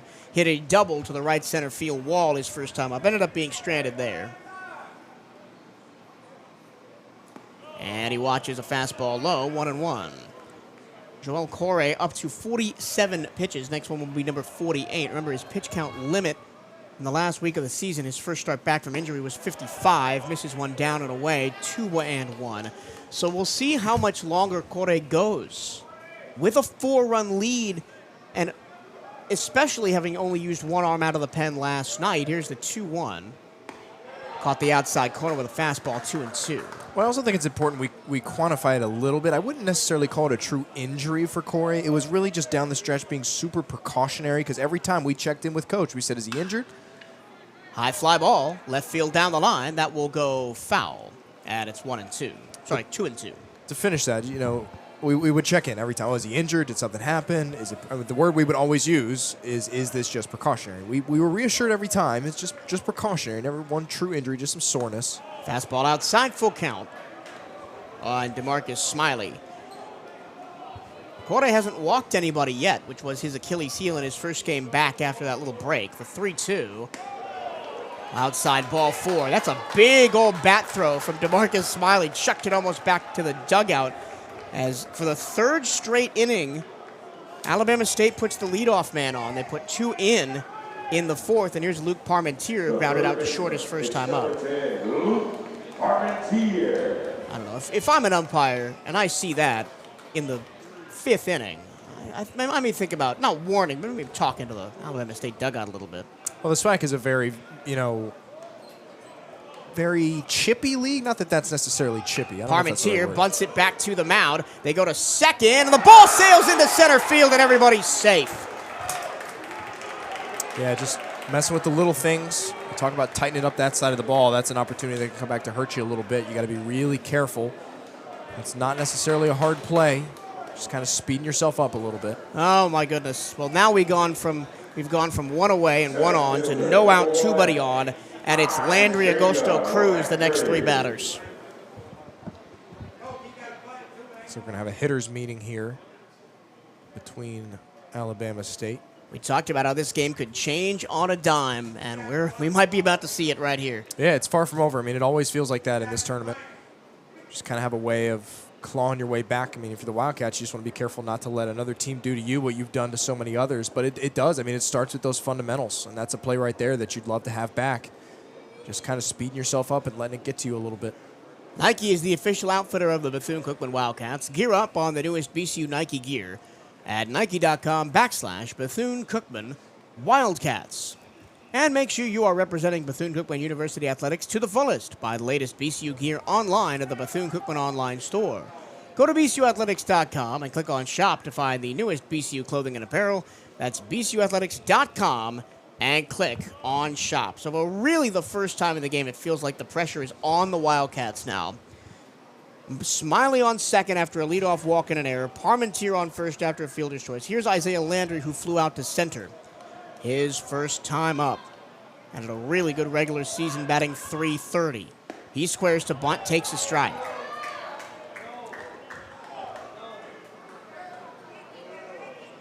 With no outs and 2 on, I do agree with the bunt call here. Alabama State offensively is a team that very often doesn't play to get it all back, doesn't play to take it all at once. They'd be more than happy if they just grab 2 here and get even closer. Landry puts the bunt down to the third base side. Martinez throws to first, and it's caught by Venegas a little bit over his head. He actually had to reach back and ran into Landry, who was racing down the first base line, but there is 1 away. The runners advance to second and third. Well, I think this defense at this point is due for a chance to go back to the dugout and regroup. There's another one there. We talk about so many times how good the communication has been defensively, but right there, Corey just not quite on the same page as Martinez there when he's scooping it. Eventually, Martinez does just take control and grab it and throw it over, but very nearly jeopardized that whole play there as they kind of let it develop. Now second and third, one out. Here's Agosto. Breaking ball, low and away, ball one. And now Alabama State is one swing of the bat away from really being right back into this game. Right now, the Wildcats lead at 7-2. Could easily be 7-4 with one swing. In the dirt. 2 balls, no strikes. Remember Joel Corre, just a sophomore, and after a really outstanding freshman year where he was put in a lot of tough spots in midweekers, was trusted with the middle starter role this season. So 2-0. Upstairs, 3-0. Missed his spot really bad. You think they're, I don't know if I'd intentionally walk Agosto to get to Cruz, even to put a runner on first and get a potential double play. Cruz is standing on deck. The 3-0. Goes right down the middle with it, 3-1. Taking all the way there. 3 balls, 1 strike to Agosto. Second and third, 1 out. Strike call, fastball outside corner, 3-2. Both sides have gone to that outside edge a lot. The home plate umpire, Robert Reyes, has given it to him. 3-2, full count delivery. Missed it low, ball 4, bases loaded, and here comes Cruz, who could tie the game with 1 swing now. I'd be surprised if we get a visit to the mound, even if it's just a calm down more than anything else. Yep, here comes Joel Sanchez. And it feels like the wheels are falling off the bus for the Wildcats. After such a great start, they led 7-0. It's another opportunity to bend but not break, right? I mean, you're still just 1 ground ball away from getting out of it, just a couple of fly balls. If you get out of this with just a sac fly, you're just fine. I mean, you still got that cushion. It is a different mentality pitching with a bigger lead. I mean, we saw Alabama State kind of coast through the first couple, make it easy on Corey a little bit on the mound. He's been forced to kind of sweat it out. Guess who it was? Juan Cruz that really woke the Bama State bats up with that single in the 4th. Yep. Stay up to date with everything Bethune-Cookman Athletics by checking out the Wildcats on social media. Give BCU Athletics a like on Facebook and follow the Wildcats on X and Instagram at BCU_Athletics. For the latest on BCU baseball, follow at BCU Diamondcats on X and Instagram. Well, you talked about Cruz getting the Barry Bonds treatment. I don't think you'd do that here, especially not with Cameron Douglas on the on-deck circle. No, definitely not. Smiley on third, Parmentier on second, Agosto on first with no hits. Walk, error, fielder's choice, walk. And now it's Juan Cruz, who sees a pitch way outside and low, ball 1. Yeah, I mean, they're going to try to be careful, but you're in a spot where you're not really afforded that luxury super well for the next 2 bats to come to the plate. Wildcats 7-2 lead, hanging in the balance. Corre deals the 1-0. Swing and a miss. Fastball at the knees. Good comeback pitch. You really want to work down to Cruz. Don't want to let him put anything in the air, trying to get him to roll over one. 1-1 in the dirt. Yeah, they really are working down on him, but he's missed his spot and over-rotated 2 out of 3 times, Corre. And the count is 2 balls and a strike. Definitely wary of that wall out there in left field, too. Everything's on the outer half of the plate. Middle infielder's playing pinched towards the second base bag, so there's big spots for Cruz to put it through towards the lines. And he does! Line drive, base hit, third base slide, all the way to the wall. That's going to clear a ball. Scoring is Smiley, scoring is Parmentier, stopping at third is Agosto, and just like that, it's 7-4. Well, that's SWAC baseball. I mean, they'll come right back with you. You throw your punch, and they'll throw a couple right back. Bama State is too good of a team. We knew they weren't going to slip away. We knew this wasn't going to be a run rule. We knew it wasn't going to be easy. And now we'll see. You know, we talk about that winner's bracket and how important it is staying up there. Well, let's see how much longer they allow the leash to be for Corey, because it kind of feels like you're teetering a little bit. This might be one more batter, one more chance to get out of this one, and then you might have to reset. Wildcats led 7-0. It's now 7-4. 2 in the last inning, 2 in this inning. The batter is Cameron Douglas, who had an RBI triple his second time up. Chops it right into the ground towards third. Martinez looks the runner back and throws the ball away. Oh, he's out! He's out! Oh, my goodness, Rodriguez kept his foot on the bag. We may challenge this. we may see a challenge here.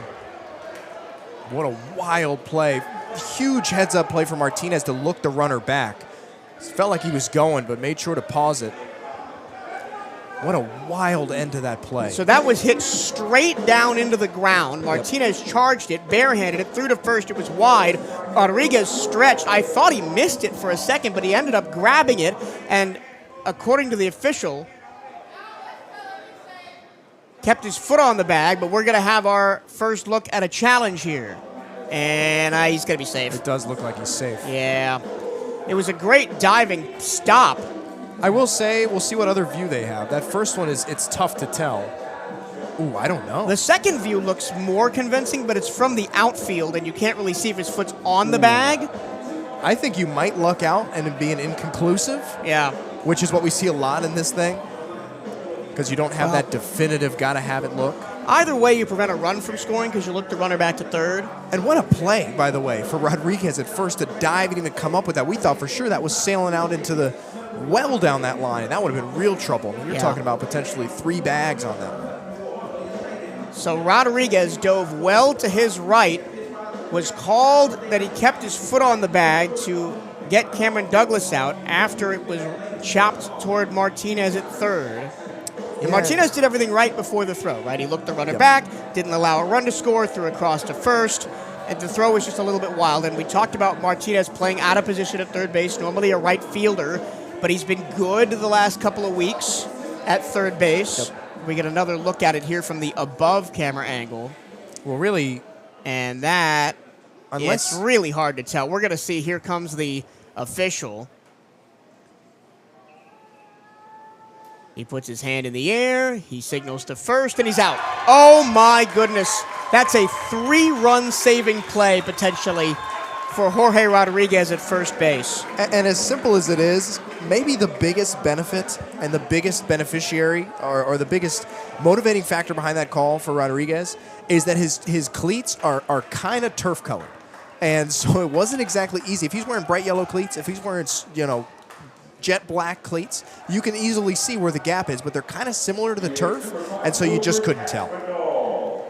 Now here's Wilbert Espinal, who struck out twice, now 2 away. Agosto still on third, Cruz on second after his 2 RBI double that trimmed the Wildcat lead from 7-2 to 7-4. Still danger here in the inning for the Wildcats. The pitch. Ground ball, foul outside of first, and it's 1-1. Espinal struck out swinging in the second and looking in the fourth. And even if Espinal gets out here to end the inning, I think that might be the end for Joel Correa. He's up to 68 pitches. Remember, you didn't use Zambrano last night, didn't use Garrido last night, didn't use Diaz last night. Even if you felt you needed length, you've got guys like Wirt who can give you a little bit longer. Well, you got a ton of flexibility. Play matchups. The 1-1, fastball in on the hand, swing and a miss, strike 2.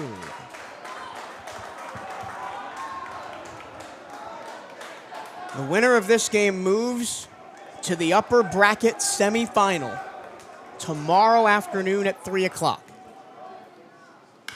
Off the end of the bat, high fly down the third base line. Giving chase is Lee. He'll watch that go out of play. And the count holds 1-2. We, of course, hope that game will be played at 3 o'clock, 4 Eastern. Yeah. Like today.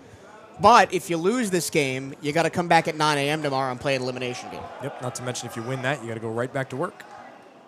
Strike 3, got him looking. The exact same backdoor slider that struck out Espinal the second time. Espinal has 3 strikeouts, but still 2 runs on a hit and 2 left with an error. And the Wildcats are now clinging to a 7-4 lead. Need some more offense here as we go to the bottom of the 5th on the CatEye Radio Network.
For the second straight inning, Alabama State closes the gap on Bethune-Cookman. It is 7-4 Wildcats here from the SWAC tournament, Birmingham, Alabama. This is the 1-0 game. And now the Wildcats really leading some run support here as we think that Joel Corey might be done and give the reliever, whoever comes in for the Wildcats, something to work with. After the Wildcats went 1-2-3 in the fourth, starting the fifth will be Irvin Escobar. He's 0 for 2, slow rollers to the second baseman and the first baseman in his first two ABs. Caleb Sanders remains on the hill for Alabama State. The lefty throws his 43rd pitch as a 12-6 curve into the zone for strike one. It's all about starting the inning right. The last three innings, Alabama State has put the leadoff man on. Slow roller to the left side. Parmentier, the third baseman, fires away. One down. You just got to be careful. I mean, we talked about it. Sanders' ability to go a little bit deeper. You got to start to put a little bit together. Again, it doesn't have to be runs even. It doesn't have to be long rallies. It doesn't have to be home runs. Just put guys on, threaten. And Alabama State threw 4 pitchers last night in the 7-6 win over Jackson State in the first round. Johan LeBoy went 6 innings as the starter. Will Smith went 1 1/3. Trey Power went 2/3. And Jafet Martinez picked up the save with 1 inning in the ninth. But I wouldn't be surprised to see Smith, Power, or Martinez in, just with their limited amount of action last night. Count is a ball and no strikes to Jeter Poyeto. First pitch was high. Sanders already into his windup.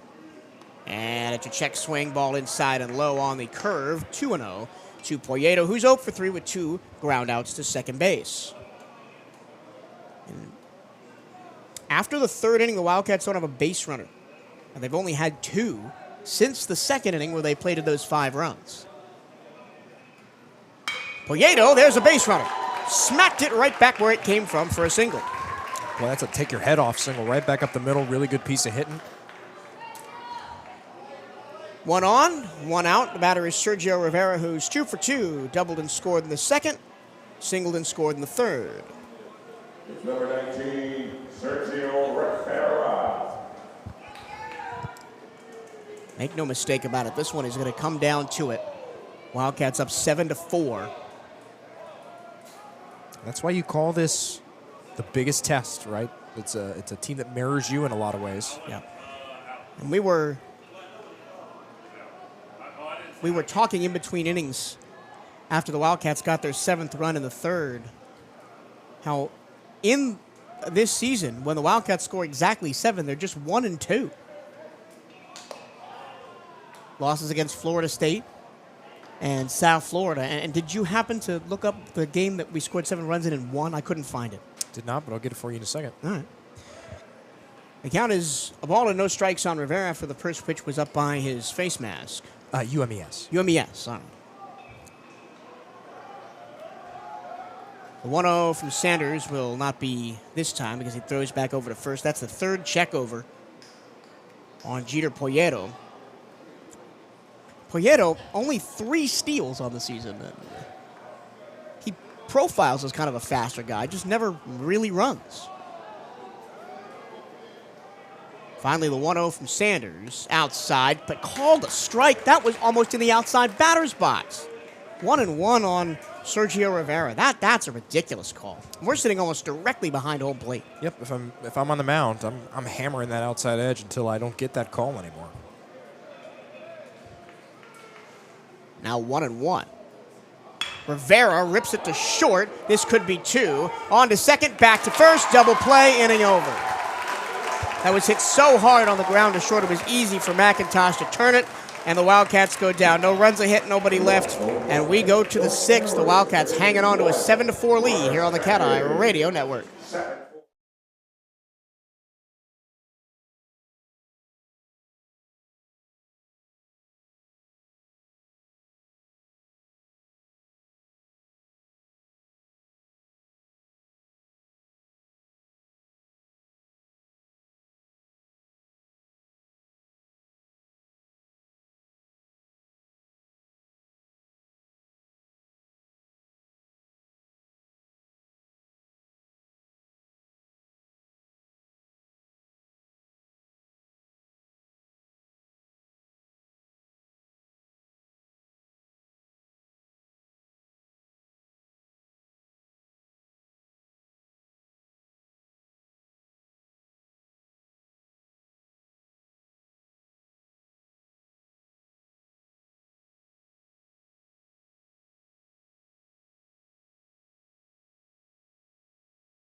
We go to the 6th and start the second half of this 1-0 game here at the SWAC tournament between Bethune-Cookman and Alabama State. The Wildcats led 7-0, but it's been a steady chip away from Alabama State. 2 in the 4th, 2 in the 5th, and now it's 7-4. The Wildcats have really avoided disaster in those 2 innings, too, with runners left stranded for Alabama State. Joel Corey, who's at 74 pitches right now, remains on the hill to face Alex Escobar, who's grounded out to third twice.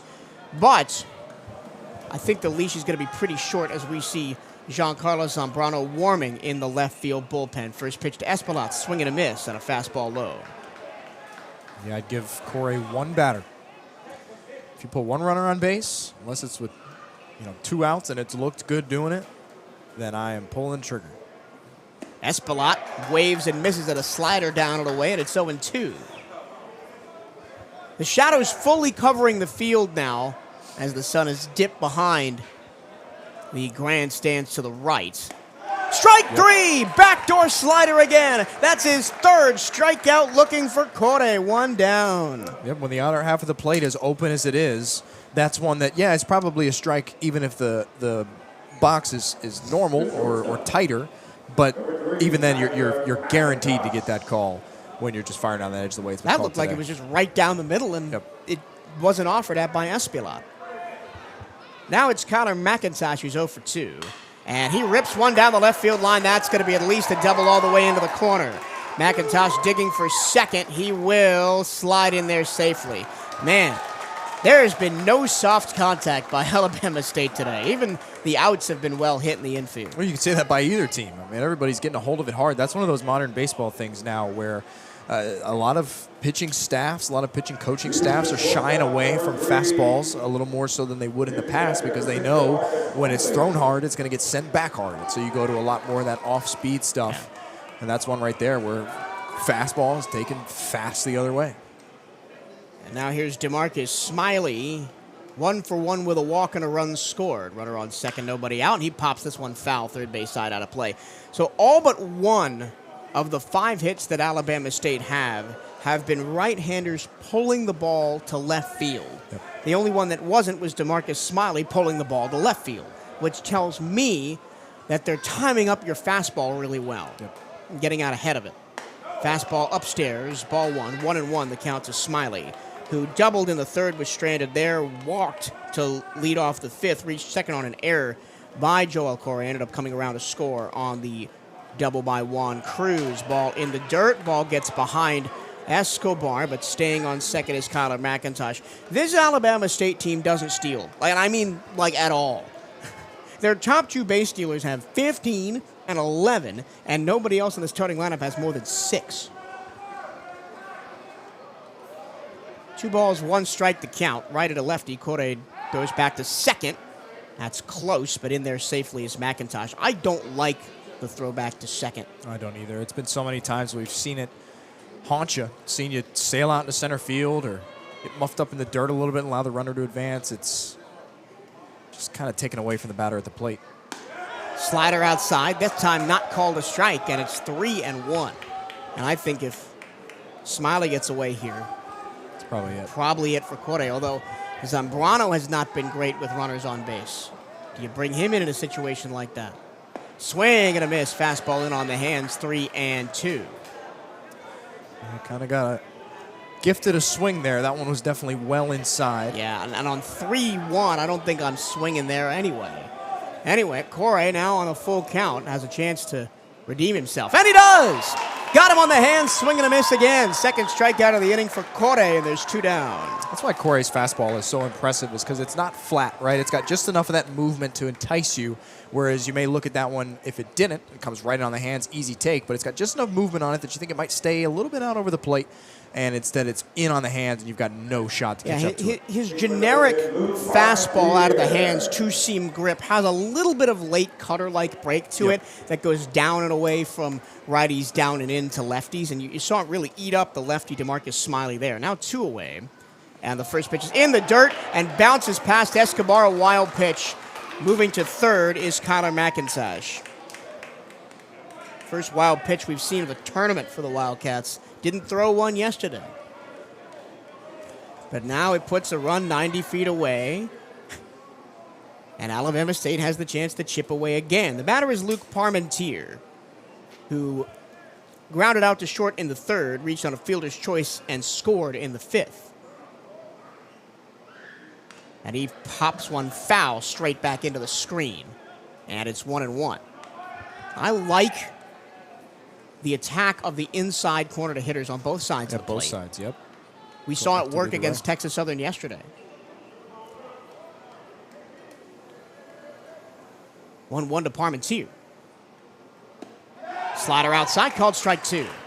And because Parmentier is really crowding the box, he's got his toes right on the chalk line and he's leaning way over the zone, he could probably get away with some inside fastballs here. Let's see, 1-2.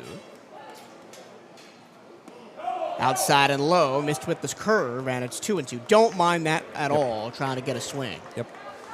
Now I'd probably go right back inside, but he's also had a good mix of going kind of in, out, keeping guys off. 2-2 with 2 outs and a runner on third. Corey deals to Parmentier. High pop in the infield. It will go down the third base line, and it will be dropped by Irvin Escobar, and a run's going to score. Got to call that. You have to call that. And nobody really wanted to assert themselves. I'm not sure if Irvin had the best view of it of anybody, but no one called him off, and he had to try to stick with it. It landed in foul territory, so they're going to send the runner back to third. The Wildcats get away with one. Got to call that. And you're still giving the runner that second life. You have to call that The off. reason is because no part of Escobar's body was in fair territory when he made contact. Yep. It is a foul ball. And it will still go in, I believe, if we learned anything from our adventure with this at the Jack a few weeks back. But It now still goes in as an error. Parmentier has a new lease on life. 2 balls, 2 strikes, 2 outs, runner on third. Corey deals. Ground ball to short. Tough field by Prieto. Cross the diamond. In time. Got him! The Wildcats get out of another jam. No runs, a hit, and 1 left. And we go to the bottom of the 6th. Wildcats still lead 7-4 here on the CatEye Radio Network. Prieto putting on a show over at shortstop today.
Nine-hole hitter Daniel Figueroa leads off for Bethune-Cookman as we go to the bottom of the 6th. The Wildcats still with a 7-4 lead after stranding another Alabama State runner in the top of the inning. First pitch is a strike down the middle for pitch number 50 on the dot from Caleb Sanders, who's been really good. He's allowed 1 run on 3 hits. Struck out 2, hasn't walked anybody. And that one is outside, 1-1 on Figueroa. Figueroa singled and scored in the 5-run second for the Wildcats, then struck out in the third in his 2 plate appearances so far.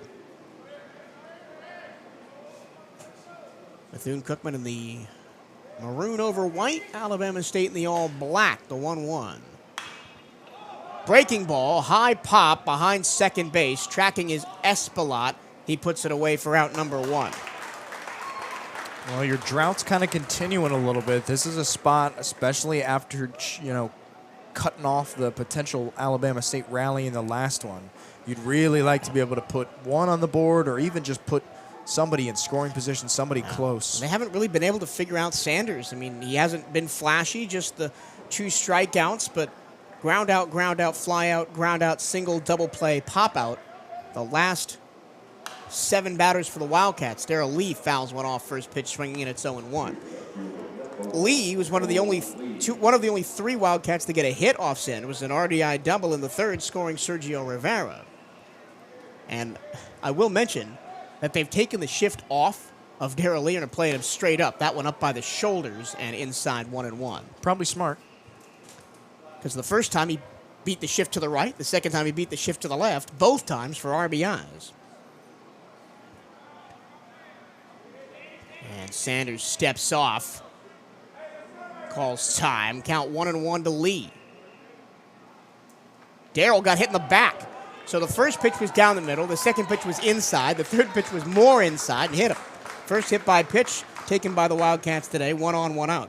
And now it'd be a good time for an Andre Martinez sighting. Not that he's been useless by any means. He's had a couple of hits. He had the single in the first, then was caught out on a fielder's choice, trying to go to second base in the first, then walked and scored in the second. Hit one really hard out to right center in the third that was caught with Cameron Douglas's back pressed up against the wall. First pitch to him, swing and a pop-up to right field. Douglas makes the catch for out number 2. That's first pitch swinging. That's not what you want. Yep. Now's the time of the game to slow everything down, not to speed it up, not to try to overdo it. Now 2 away. Here's Jorge Rodriguez. Fielder's choice and scored in the first. 3-run home run in the second. Grounded out to third in the fourth for Rodriguez, and has made 3 really terrific defensive plays at first base to keep runs off the board for Alabama State. Absolutely. I mean, that between his contributions on both sides of the ball, you're talking about a game MVP. It's an easy one right now. There's going to be a hitters conference between Jorge Rodriguez and Derek Cartaya as the Wildcats try to crack the riddle that has been Caleb Sanders. Lee on with a hit by pitch. He's on first with 2 away in the 6th.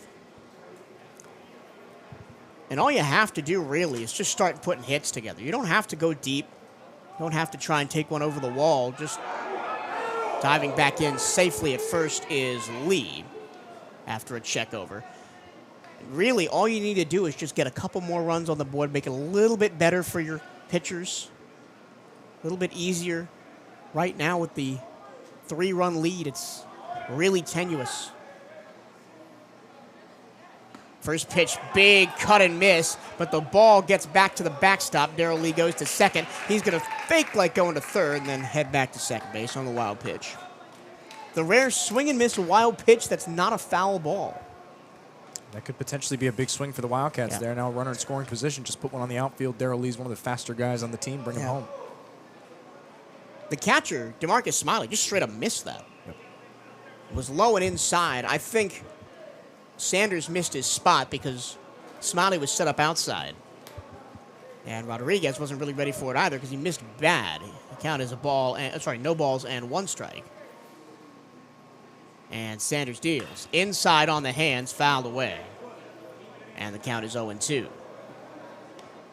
Well, if Alabama State does come back all the way in this game, they got to give a big shout out to Caleb Sanders because he has really stopped the rot. The Wildcats were up 7-0. We thought this might be a quick day at the office. But it has turned into a dogfight just like Coach Hernandez said it would be. Runner on second, 2 outs, the 0-2. Line drive back up the middle, but right in position is Espelot, who is playing behind second base, and that's the end of the inning. No runs, no hits, 1 left, and we go to the 7th. Wildcats 9 outs away, but only holding on to a 3-run lead, 7-4 here on the CatEye Radio Network.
The Wildcats turn to the bullpen as we go to the 7th. They lead at 7-4, and they turn to the right-hander, the junior out of Caracas, Venezuela, the transfer from Barry, Giancarlos Zambrano. Isaiah Landry, the 9-hole hitter, leads off. Strike outside corner on a fastball. And this is right where you want to be if you're Alabama State. You got to the bullpen, and you've got the best part of your order coming up. Landry swing and a miss at a breaking ball. That's a slider tailing away, and it's 0-2. Landry 0-2. Flied out to center in the 3rd, and he watches one in the opposite batter's box. 1 ball and 2 strikes. Then he had a sac bunt in the 5th. Well, fortunately for the Wildcats, Zambrano has looked the best as he had in a long time over the weekend in the final game of the year against Texas Southern. Slider misses way outside, 2-2. Yeah, went 2 1/3 in that one game against Texas Southern. Struck out 2, didn't allow a run on 1 hit. In the 2 appearances against Alabama State earlier in the year, went 1 inning both times, 2-2. Upstairs almost hit Landry, and he might have got him as he fell down. Yeah, he got him. It did, yep. Wow. That one really got away from Zambrano, and now we get to Giancarlo Zambrano's biggest weakness, runners on base. Well, that's a tough one to let get away because you feel like you had him early, really kept him off. Looks like more activity going in the bullpen still. It even looks like Carlos Jazmin is throwing a little bit down there. We'll see what that leash looks like. Johnny told us it's going to be a short one for everybody. So for the 3rd time in the last 4 innings, the Alabama State Hornets put the leadoff man aboard. It's Isaiah Landry on first. Kelvin Agosto is coming up to the plate, who's 0 for 2 with a walk. And then we have a umpire conference in front of the mound. I think Coach Hernandez just wanted to ask them to talk about, did that really hit Landry? And I'm not sure you're going to review it. Oh, they are going to review it. But I'm not sure that's something you can review. I know in softball you can't review it. Yeah, I don't know. It also feels like, I get it, like you have them to burn. But so we're going to review it here. It feels like you might rather wait on that one if you need it later in the game. They must be pretty confident about it. Because even if he didn't hit him, it's going to be a 3-2 count. Right. Still could very well let him get away. So here we go, another important review. The Wildcats are 2-0 on reviews so far in this tournament. Come be a part of BCU Athletics and support the CatEye Network. If you or your business is interested in partnering with us here on the CatEye Network, you can reach out to the Wildcat Athletic Communications Department at bcusportsinfo@cookman.edu. That's bcusportsinfo@cookman.edu. And there is no BC without you. Show your support for Bethune-Cookman Athletics by joining the Wildcat Champions Club today. Help us build a championship culture here at Bethune-Cookman. You can donate and join at bcuathletics.com/championsclub. That's bcuathletics.com/championsclub. So we are under review to see if Isaiah Landry got hit by a pitch from Giancarlo Zambrano, who has just come into the game. Now, the Wildcats relief pitchers this season have really had 2 speeds. They come in and shut guys down, like Zambrano did against Texas Southern on Saturday, or like Carlos Jazmin did last night. Or they come in and implode almost immediately. There hasn't really been a middle ground. And it's tough. Like, this is one, again, even if you get it back, you still have a batter to work with. And the broadcast has yet to show a single angle that's other than just B-roll type shots as they go through the review here. But it's certainly an interesting call to go to the pen. But if I'm Coach Hernandez, to go to review, if I'm Coach Hernandez, I am staying consistent with what I said. Zambrano is a guy a lot like even Jazmin, who, after hitting the first batter, settled in immediately. You kind of get an idea what the outing's going to look like pretty early. And if it keeps lagging behind, we've seen him go to the pen again pretty quickly. I mean, it's been one batter a couple times throughout this year, and I wouldn't hesitate. Because just as we gave Alabama State some grief early in this game for waiting even early to go to the pen, that still applies here. Can't let it get away from him. Giancarlo Zambrano getting some warm-up toss in with Irvin Escobar behind the plate. The Wildcats lead here in the top of the 7th, and we are coming back out of the review pen. We've seen no replay angle on the broadcast, so we'll see. I don't think they're going to overturn it, though. No, I don't think so either, especially with the length of the review. If you hadn't seen it, I think we would have seen a call pretty quickly. Might get bit back by the same inconclusive. I mean, I'm also guessing by the hand motions of Coach Hernandez that it doesn't look like it's going to be rewarded here.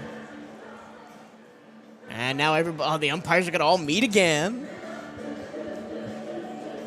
The Wildcats are up 7-4. Here in the top of the 7th. But the Wildcats haven't scored since the 3rd inning and have just been really shut down by Caleb Sanders, who came out in place of Bartowski, who gave up 6 of the 7 runs. But the Wildcats have been playing with fire. Alabama State got 2 in the 4th and 2 in the 5th and stranded 4 runners in those 2 innings. Just surprised we're talking about it for this long, and it's still an odd decision to take this one to replay. Maybe if anything, we'll see what the call is. Yeah, we're going to send him to first. Yep. Maybe if anything, it's a chance for Zambrano to step back and regroup a little bit, and hopefully, like we saw with Hazmin last night, settle in. Because it looked rough for Hazmin when he first came in. Very similar in that both of them have put their fair share of runners on throughout the season, but have managed to work out of it. Here we go. This is the big test for Zambrano now. Top of the order, here's Kelvin Agosto. 0 for 2 with a walk, 2 ground outs to short. With Isaiah Landry on first, who leads the team in steals with 15, Landry. Nobody out. Breaking Nice ball, pitch. strike. Really nice start you off pitch. Looks like it might even come all the way inside and hit you, but it cuts all the way back in. 0-1 is the count on Agosto. Another sweeper misses in the dirt, 1-1. The scoreboard says 3-2. They never reset the count after the last batter, but it is 1-1.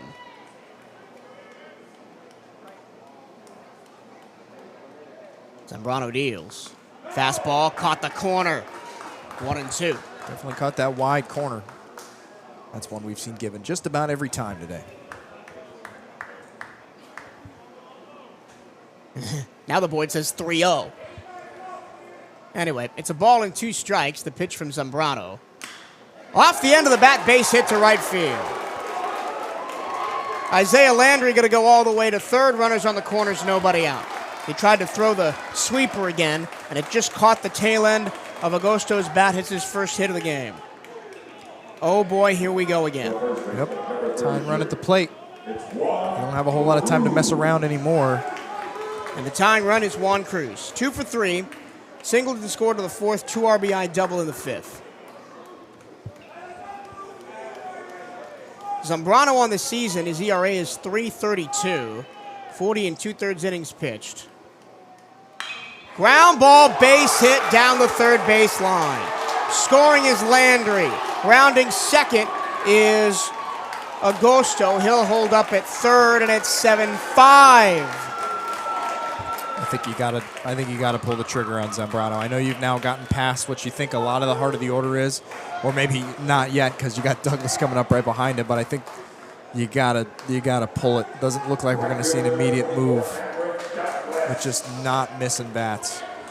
And I think it goes back to the first hit batter, right? You had him. You felt like you had him, and then you let it slip away. Nobody out. Hit by pitch. Single. Agosto on third, Cruz on second. So that was a double. Second RBI double of the game for Juan Cruz. He's now 3 of 4. First pitch, a strike to Cameron Douglas, who's 1 for 3, but that one was a RBI triple to left field. He puts it in the air to center field. Well hit. Tracking back Figueroa. He makes the catch short of the track. That'll get the run in. Figueroa throws to third. Cruz slides in there safely, and it's 7-6. Both runners advance. Agosto scores. Cruz goes to third. The tying run is 90 feet away. Another piece of hard contact. That's a textbook one as a hitter. You're just trying to put it in the air. Does the job, but gives it a ride. I'm still not sure that I like living with Zambrano here, even again, as now he's past Douglas and onto the softer part of the lineup. Here's Wilbert Espinal, who struck out 3 times, once swinging, twice looking. Swing and a miss. Breaking ball inside to the lefty Espinal. First pitches have been good for Zambrano. 7-6 Wildcats. They led 7-0 after 2. And Coach Vasquez is going to talk to his snake bit hitter, Wilbert Espinal, who struck out 3 times. 1 out in the inning. Landry was hit by a pitch. He went to third on the Agosto single. Cruz doubled him in. And then Agosto scored on the Douglas sac fly. And it all feels like it's coming apart for the Wildcats, who've held on and held on and held on, but have not been able to increase their lead at any point. It really has been the offensive side of the ball that's been as frustrating as it has been on the mound at times, and even defensively at certain points. It's the stuff on the other side of the ball that's really forced them into this spot. Infield in, count 0-1. Espinal swings and misses at an inside fastball, 0-2. They're just going at him on the inside. Just not his day. On deck is Alex Espillat.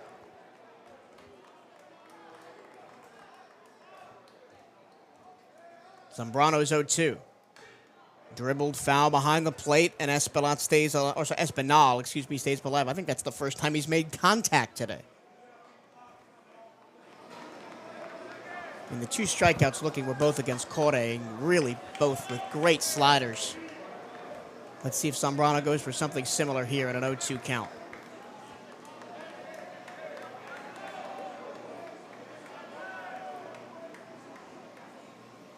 Ground ball fielded. Oh, it's off the glove of Rodriguez at first. It rolls into foul territory.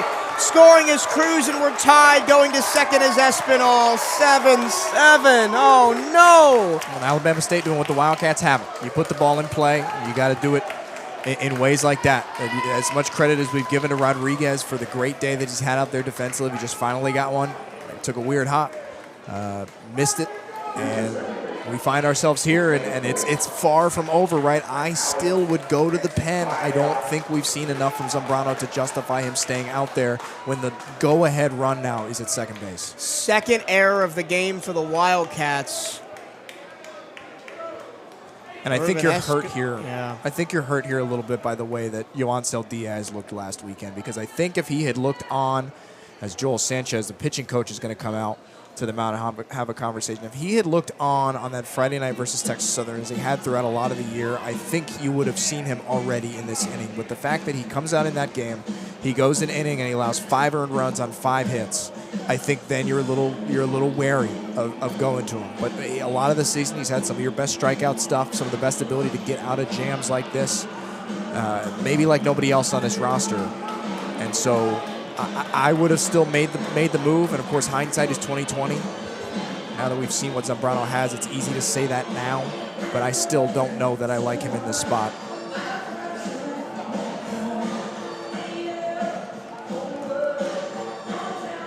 Seven. Still just 1 out in the inning on the sac fly by Douglas. And we were told by Coach Hernandez at the beginning of the year the defense might take a step back. And it really hasn't hurt you in big spots like it has tonight. There was the potential double play that you missed on the error back in the 5th that allowed 2 runs to score. Then there was the error, now the error by Rodriguez at first, who's been so good, that allows them to tie the game. Breaking ball, first pitch strike to Alex Espillat, who's 0 for 3. 2 ground outs to third, one of them an RBI ground out, and a strikeout looking in the 6th. Giancarlo Zambrano trying desperately to keep this game in the balance. Ground ball hit right to the second baseman, Venegas. Out number 2, Espinal moves to third. Finally, a piece of soft contact right at a defender. Feels like that's been impossible to come by. Even the one to Rodriguez, the at-bat before, was sharply hit. Here's Kyler McIntosh, 1 for 3. Popped out on the infield in the 2nd, struck out in the 4th. Lined a double to left field in the 6th, and was stranded on 3rd. Go-ahead run 90 feet away, fastball up and out, ball 1 to McIntosh. In the form of Wilbert Espinal, who's on base for the first time today after 3 strikeouts, reached on an error by Rodriguez at first. The 1-0 from Zambrano. Breaking ball hit McIntosh. Tried to throw that sweeper that starts behind the batter and cuts inside. Didn't have enough motion on it. And the inning continues. What does it say about the bullpen that there's still been no move out there? We talked about it. Coach Hernandez so many times talking about how he's going to go to the pen. He's going to be liberal with it. He's not going to waste any time. Zambrano has not had it. He's continued to not have it. He can't find the strike zone consistently. When he's missing, it's been big.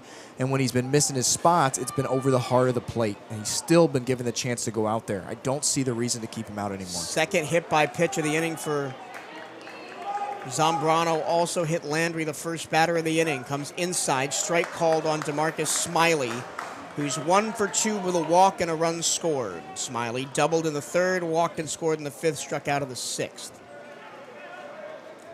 The 0-1 righted a lefty, swing and a miss. Fastball inside corner, 0-2. And Zambrano's been in a bunch of 0-2, 1-2 counts and just hasn't been able to put guys away. Well, his first pitches have been great. He's really had his most success when he's lived on the inside half, especially to lefties, and they've given way to those big swings. The 0-2. Outside corner and low, 1-2.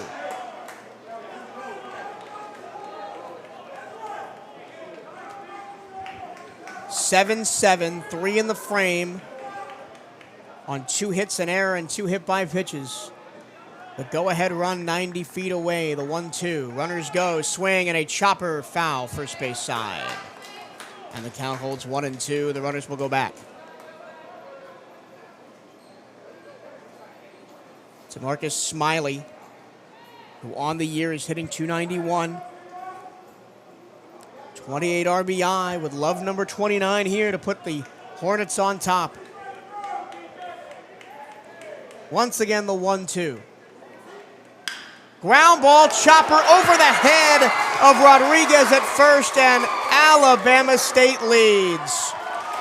Going from first to third is McIntosh. Scoring is Espinal. It's 8-7 Hornets. The collapse has completed for the Wildcats. Well, the fortunate thing is you've still got 9 more outs on your end to turn it around. But man, the decision to ride with Zambrano for so long, as gung-ho as they've been about talking about moving quickly. And now he's done. That's it. It's too little, too 8 late. batters faced, 4 have come in. It's too late of a decision. It really is. It may be an indictment more on the rest of the bullpen than anything else, or they didn't like the matchups. They're going to bring out Yo-Yo, it looks like. I would have gone to him 3 batters ago, if not earlier. But now they're going to have to live with it, and now you're going to have the bats come alive if you want a chance here. Even though the Wildcats swept Alabama State in their regular season series, 2 of them were walk-offs, and all 3 of them were comebacks. We knew it wasn't going to be easy. I mean, we said it even as we went up 7-0. The game was far from over.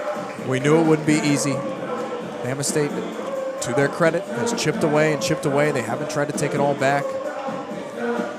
The Wildcats led 7-0 after 3.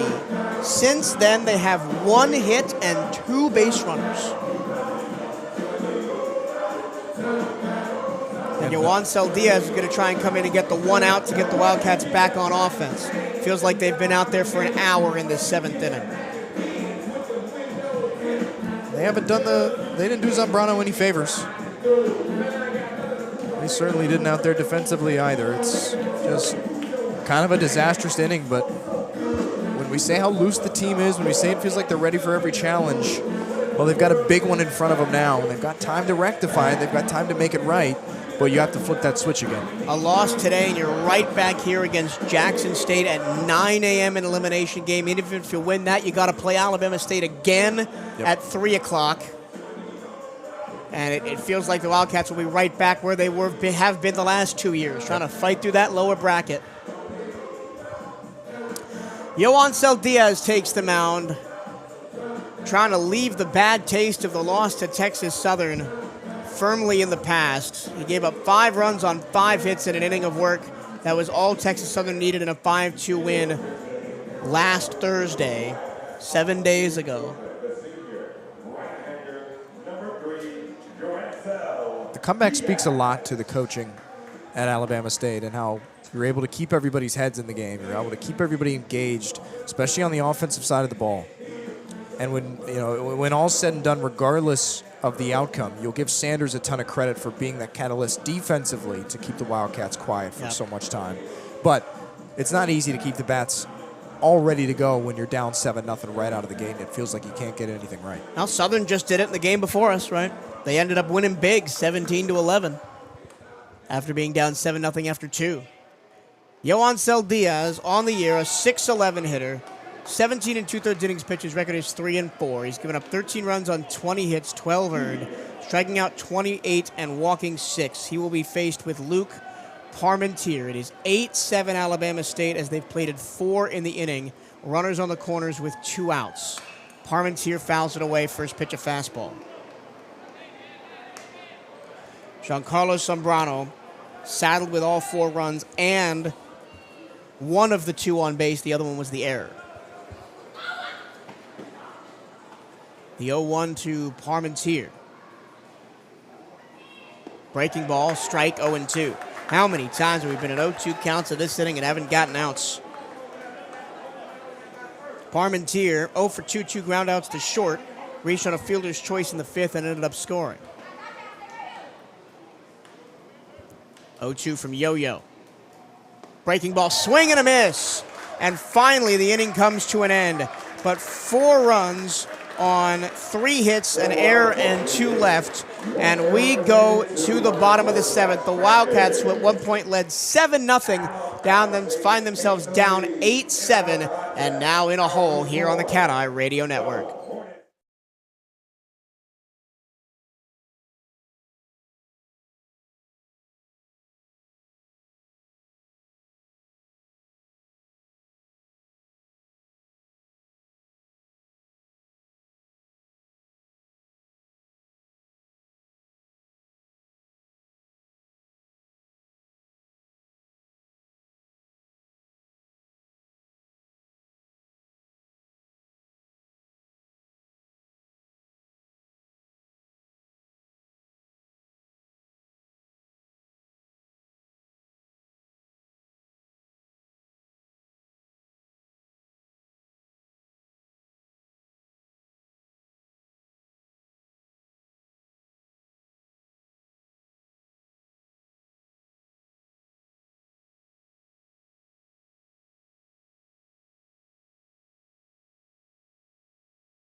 The Wildcats find themselves in an 8-7 hole, and not just in an 8-7 hole, but the offense has been non-existent since plating 7 in the first 3 innings. They've had 1 hit and 2 base runners since the 3rd.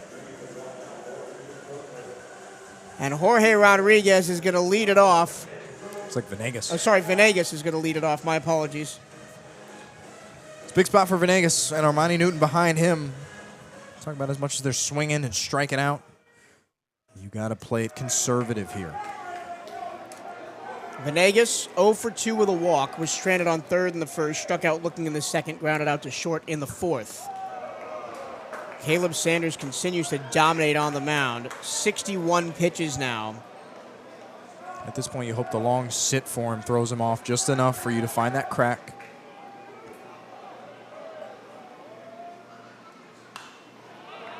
Pop foul behind the plate, 1-1. Jesus Venegas a little bit early on that breaking ball. The Wildcats on the season are 24-2 after leading after 7, but just 1-9 after trailing after 7. Venegas, sky-high pop, center field. Landry to his right. And he's going to make the catch. The wind blew it pretty far away from him, but that's 1 away. Now here's Armani Newton. 2 for 3, RBI doubled in the 1st, doubled in the 2nd. Newton. And flied out to right in the fourth, pretty deep. It just feels like the Wildcats have nothing right now. Somebody's got to start it, just as we gave Cruz his credit for breaking Alabama State out of that slump early on in their comeback. You got to find somebody who can do it for you. First pitch, breaking ball misses inside to the lefty Newton. The crowd wants that one. That was a nasty pitch. Alabama State fans wanted a strike, not going to get it, 1-0.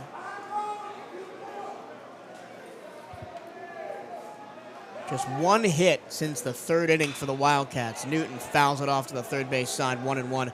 That was Jeter Poyeto's single up the middle, and we thought with one out in the fifth, oh, maybe there we go. And then Sergio Rivera hit into a double play, and that was the end of that. The only other base runner was Darrell Lee, got hit by a pitch in the sixth, but there were already 2 outs. Nothing really came of that. Strike, inside and low. 1 ball and 2 strikes on Newton, who is strikeout happy. 32 strikeouts on the year and 133 at-bats. 1-2 with 1 away, nobody on. Sanders deals. Pops it up. Foul territory, third base side, over the roof. And the count holds 1-2. Wildcats, 7 runs on 10 hits. But again, only 1 since the third. Alabama State 8 on 8 with 1 error. Wildcats have committed 2 errors, both extremely costly. For the second time, we'll do the 1-2 to Newton. Sanders, long look, and deals. Newton fouls it off again to the third base side. Sanders works a little differently than a lot of SWAC arms do in that he does it with much less pace. We see these Wildcat arms come out every time through, regardless of the situation. Runners on, nobody on, just quick pitching, just firing, getting up and throwing. He's a lot more deliberate. Once again, the 1-2 to Newton. Fouled away again. And we can't see the pitch clock, which is set up right below our commentary position on the wall of the press box. But he must be waiting until 5 seconds or less to start his motion to the plate. Whereas it feels like a lot of times the Wildcats have their most success on the mound when they're working quickly and with that rhythm. It's been really the opposite here. Sanders deals the 1-2. This will be pitch number 63, but not before time is called by the home plate umpire. I believe it was the catcher, Smiley, who called time.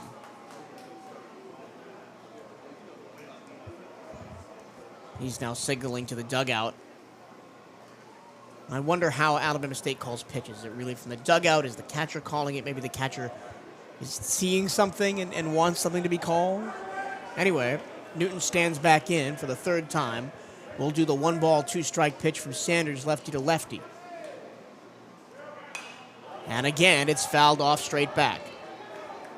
So we'll do a 4th 1-2 pitch. It's a good battle.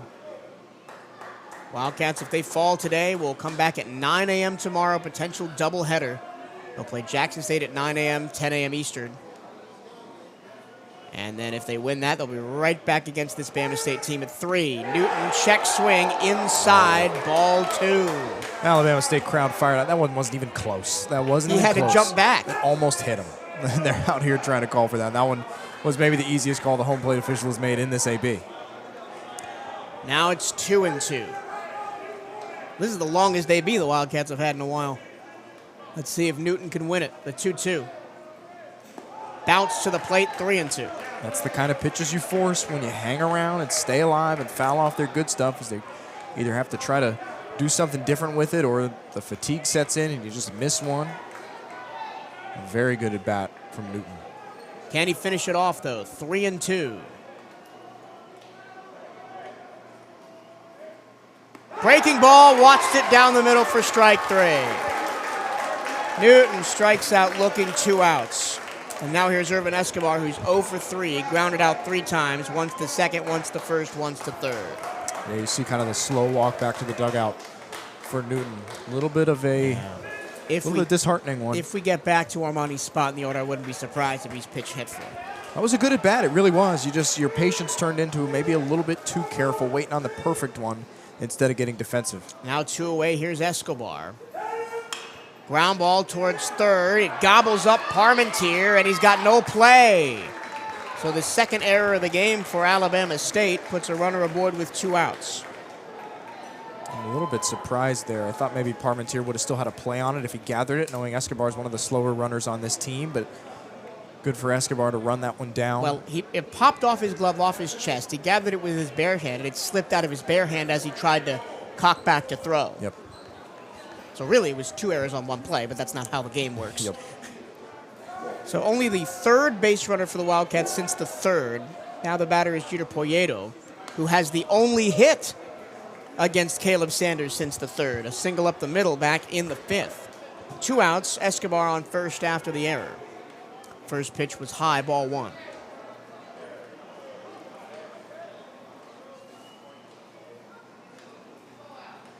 One-0.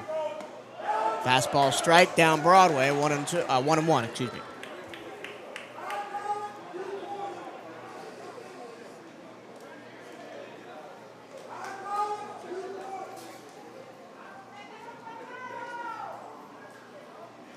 Long look in from Sanders. He'll deal. Poyeto in the air, right field down the line. That's tailing, and it's going to drop in and head towards the corner. Going towards third is Escobar. He'll hold up there. It's a double for Poyeto, and it's second and third with 2 down. This is as big of a spot as we've seen all tournament long, and I like the bat that's up for it. I think Sergio Rivera, especially with 2 hits already on the day, is one of the most mature bats on this team. Knows, again, we've talked about it, the situation. He's not going to try to fly one out, not try to hit one out of here. We know he could. I mean, he's done it a couple of times this year, but that's not the swing that he's trying to put on it. And at the very least, I don't think you're going to chase Sanders right at this point. I don't think it's time for that yet. No, I think Sanders has earned an opportunity to work out of it, right? But at the very least, you've started to put a little bit of scare in Alabama State. And you still got 6 outs even after this inning to try to work through it. Oh, they are going to make a change. I wouldn't be surprised if this is Hafet Martinez. Of course, the numbers on these Alabama State jerseys are impossible to see, so we're going to have to wait. Well, hold on. Somebody came out of the bullpen, ran about halfway in towards the mound, then stopped. He's just getting checked by the official. Oh, okay. Just a glove check.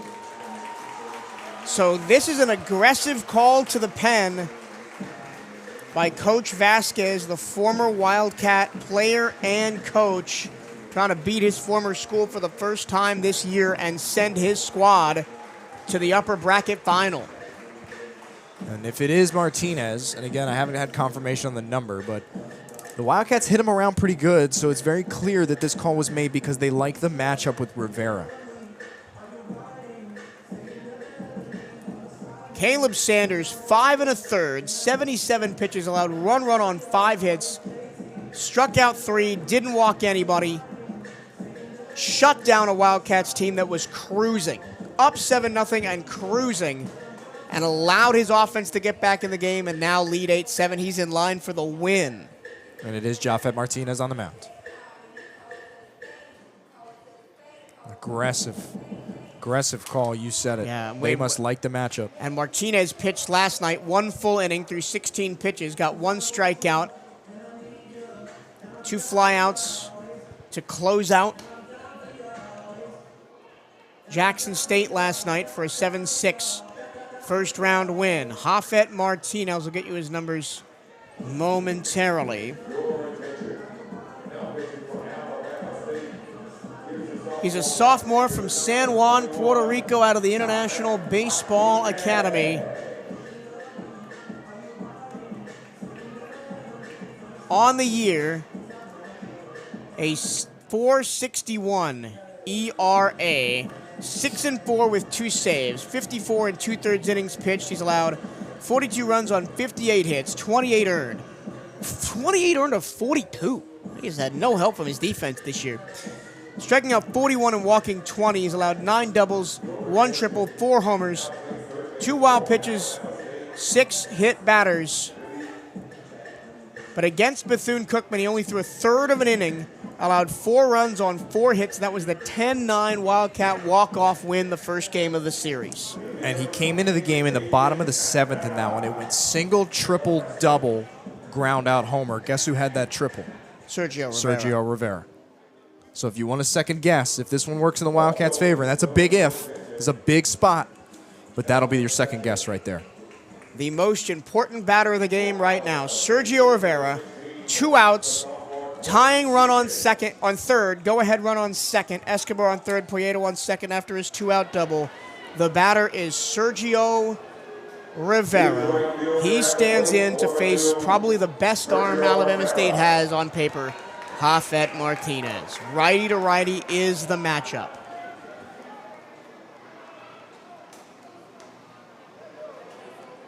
Long wait for Martinez. The first pitch, up and in, ball 1.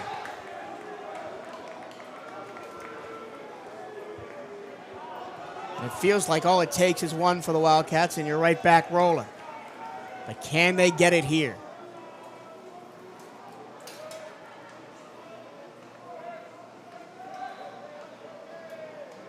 The 1-0. Ball outside 2-0. That was close, and that same pitch has been called a strike in this game by Robert Reyes. At least half a dozen times, absolutely. But Sergio's another patient hitter.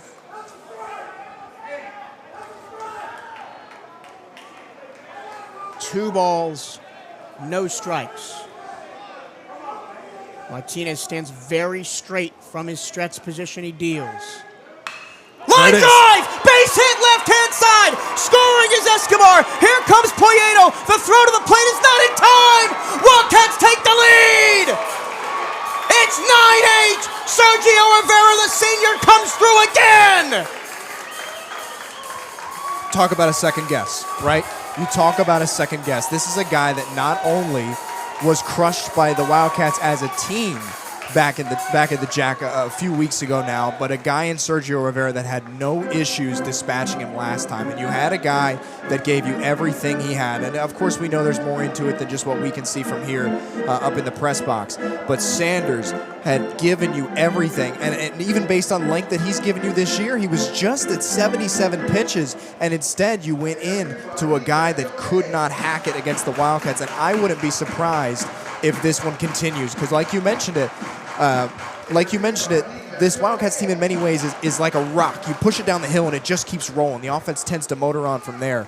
We'll see what they have. I think they're reviewing umpires meeting when here. Rivera rounded first, he was a little bit aggressive and he tried to slide back in on the bag. Oh, I think they may be reviewing if he was out.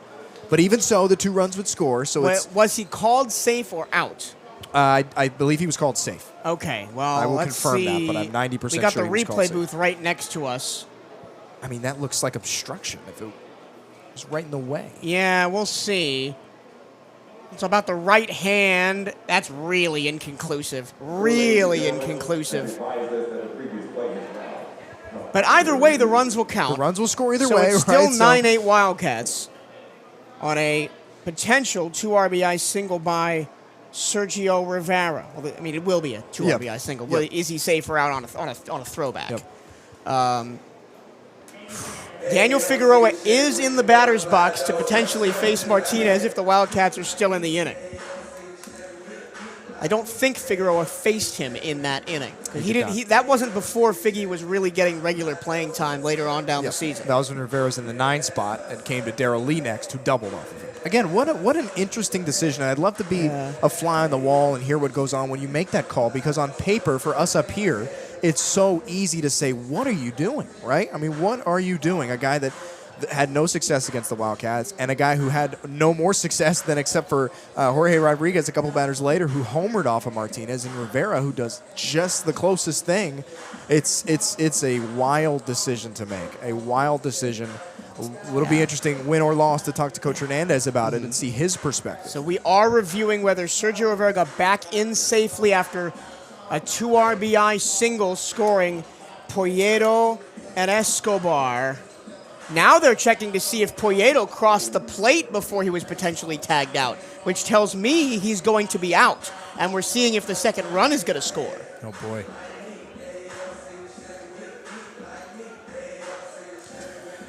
Whew. No shortage of drama at these things.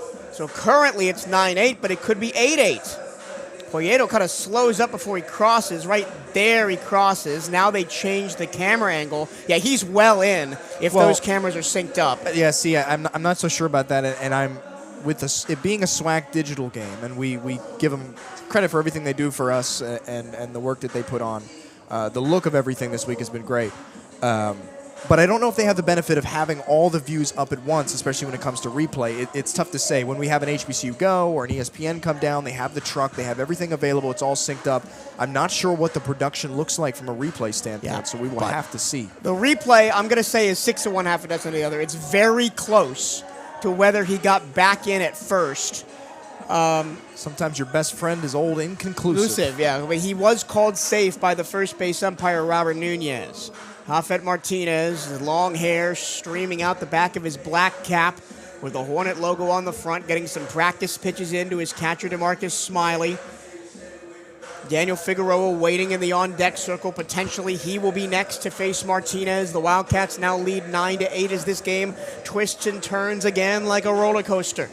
And I speak for both of us when I say I feel confident about 9-8 being your final score. No, absolutely not. Especially if Zambrano comes back out to pitch the 8th, which I kind of hope he doesn't. Yo-Yo came in. Oh, yeah, right. Yo-Yo came in. You're right. Yo-Yo came in. We don't have to worry about that.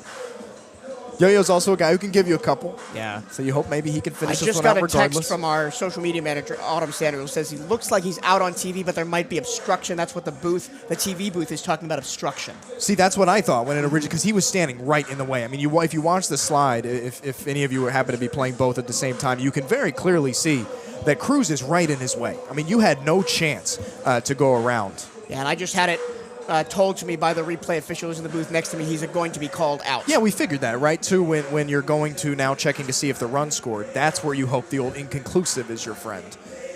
It's kind of unfortunate. If the run didn't come around to score, you're talking about really disastrous potentially. Yeah, so I've had it confirmed. 2 runs, runner out at first. We're just waiting for the officials to make their decision. If you see to our direction over here, we've got windows on both sides, so we can kind of hand motion around to the other booths. So here we go. The officials are coming back out onto the field right now. The official ruling is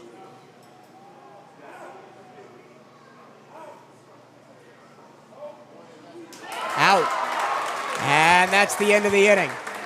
The run does score. 2 runs come in. The Wildcats lead 9-8. And we go to the 8th. The Wildcats back ahead, needing 6 outs. We'll have you the rest of the game covered for you when we come back here on the CatEye Radio Network.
Well, after a wild and crazy bottom of the 7th, we go to the 8th. The Wildcats play 2. They lead it 9-8. Now with just 6 outs to get, but the dangerous part of the order coming up again. It'll be Landry, Agosto, Cruz, the first 3 for Alabama State in the ball game, or in the inning, because 9 runners came to the plate in the 7th.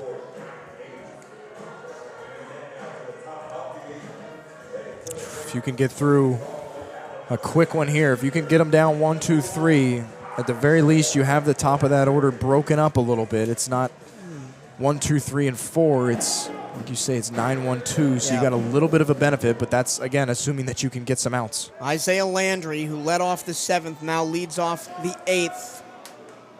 Landry 0 for 2, flied out to center, sack, bunt, and then was hit by a pitch and scored in the 7th, part of the 4 spot for Alabama State to take an 8-7 lead.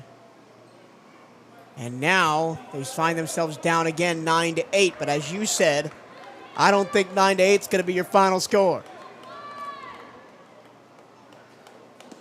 Breaking ball inside from Yo-Yo Diaz to the right hand hitting Isaiah Landry. It's been a wild day of baseball here. Yep. Texas Southern and Jackson State played a great game at the first spot. Swing and a miss from Landry on a fastball. 1-1.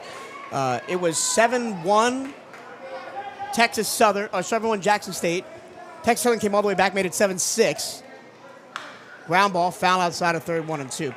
And then Jackson State ended up pulling away 112-6. And then in the second game, which took almost 4 hours, which is the reason we were late starting this one, as full darkness now descends, the floodlights coming on here at the stadium. Arkansas Pine Bluff thought they were going to cruise to a win. We're up 7-0 and eventually lost 17-11 against Southern as the Jaguars stayed alive. Those were your 2 elimination games earlier in the day. Yo-Yo, check swing, and it's fouled out of play. Count holds 1-2. And God bless all the workers with the SWAC here. They've got another one after this one that at this point might not be starting until 9:30. Florida A&M and Grambling State in the 1-0 game on the other side of the bracket. That could be another good one, too. 1-2. Breaking ball, caught on a miss. Yo-Yo doing what he does best. 12-6 curveball, 1 away. It's a different feeling for Yo-Yo for us in the booth, right, watching him now, because this is the first year he's come in with this bit of expectation, right? It's been kind of found money in previous years, especially 2 years ago when he was really just finding his footing in the pen at all. But this year he's been so lights out, and one thing Coach Hernandez told us last night was that this is a guy that, first of all, bleeds maroon and gold more than maybe anybody else in this program, but also tries to do a little bit too much at times, puts a little bit too much on himself. You got to keep it simple and go to what works. First pitch to Agosto, low ball 1. Agosto, 1 for 3 with a walk. 2 straight ground outs to short in the 4th and 3rd, walked in the 5th, singled and scored in the 7th. That single was opposite field to the right field side. 1-0, high pop, out of play, 1-1. We have seen Yo-Yo get tagged as recently as this past weekend. Not infallible as Yo-Yo Diaz. Currently in line for the win, by the way. But of course, still 2 innings left to play in this one. Breaking ball just missed high, 2-1. Yeah. That's the one I worry about. That breaking ball that doesn't quite go low enough and just gets tagged. Pitch. Another breaking ball, check swing, right in front of the plate. Diaz fields, throws to first. Got it. Nice play. On the belt high throw, 2 away. And that's maybe the veteran change there from the sophomore in Corey, right? We saw that play a couple of innings ago where there was a struggle to call off a guy who's already kind of not out of position, but in a different spot in Martinez at 3rd and Corey. So you saw miscommunication right there. But this is 2 guys in Yo-Yo and Irvin Escobar who've worked together for 4 years now. And they know exactly what each other's thinking. Irvin, which you don't often see, especially with Yo-Yo having to turn around, Irvin defers to him and lets him throw it over, and he fires a dart in there, which is not easy. I mean, how many pitchers struggle with that exact play thrown over to first? But Yo-Yo nailed it. Now with 2 away, it's Juan Cruz. The first pitch, righty to righty. Swung on, chopper towards short. Fielding is Martinez, throw across the diamond. Stretched by Rodriguez, got him! Another great play across the diamond by Andre Martinez and Jorge Rodriguez. 1, 2, 3 go the Hornets. The Wildcats are 3 outs away, but will look to put some insurance in the bottom of the 8th when we come back. This is Bethune-Cookman Baseball on the CatEye Radio Network.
To the bottom of the 8th. The Wildcats 3 outs away from a win, but they're looking for some insurance first against Hafet Martinez, who is in line for the loss right now after giving up 2 runs in the 7th after coming on. His first order of business will be to face Daniel Figueroa, who's 1 for 3, RBI single and scored himself in the 2nd, struck out in the 3rd, popped out on the infield in the 6th, righty to lefty. Martinez deals. Swing and a miss. Figueroa early on a breaking ball. Hafet Martinez has maybe some of the best posture I've ever seen. It is military ramrod straight in the stretch position. Yeah, he is. Also another guy that very slow delivery to the mound, long and deliberate. Bama State very different when it comes to that side of the ball than Bethune-Cookman. Figueroa, taps it foul, and it's 0-2. I would almost put that on Branch Cloas and Drew Clark, the pitching coordinators. Did they teach it that way? That's the way they want their pitchers to perform. Yep. Just interesting to see the different philosophies. We're blessed with a guy like Joel Sanchez who's been around forever. 0-2. Figueroa stays alive, fouls it away left-hand side. And I think they won't take Martinez out because they're thinking now potentially going to have to play 2 tomorrow. They've already used 4 pitchers. Well, if it gets dicey, I think that'll change. Infield playing straight up. Here's the 0-2 to Figueroa again. Catcher sets up outside. And the pitch is outside, 1-2. That was close, but Figueroa takes it. But then again, I guess if it gets really dicey and then you feel like your bats might be hard-pressed to come all the way back, maybe you do leave him out there. But we're a long way from even having that conversation. A ball and 2 strikes. The Wildcat lead is just 9-8 here. No outs. Bottom 8. Martinez deals. Outside, Figueroa takes again, 2-2. Lots of ties to Bethune-Cookman on this Alabama State staff. Of course, Jose Vasquez, the head coach, Drew Clark, the associate head coach, both BCU players and BCU coaches in times gone by. Martinez, the 2-2. Figueroa fouls it away back to the screen, stays alive again. And every time we play Alabama State, I want to shout out Bailey Greenlee, their director of player development, who was a terrific softball player for Alabama State for the last 4 years. Coming over to the baseball side and working well with this team. 2-2. Figueroa watches strike 3 outside corner. You got to offer at those. Yep.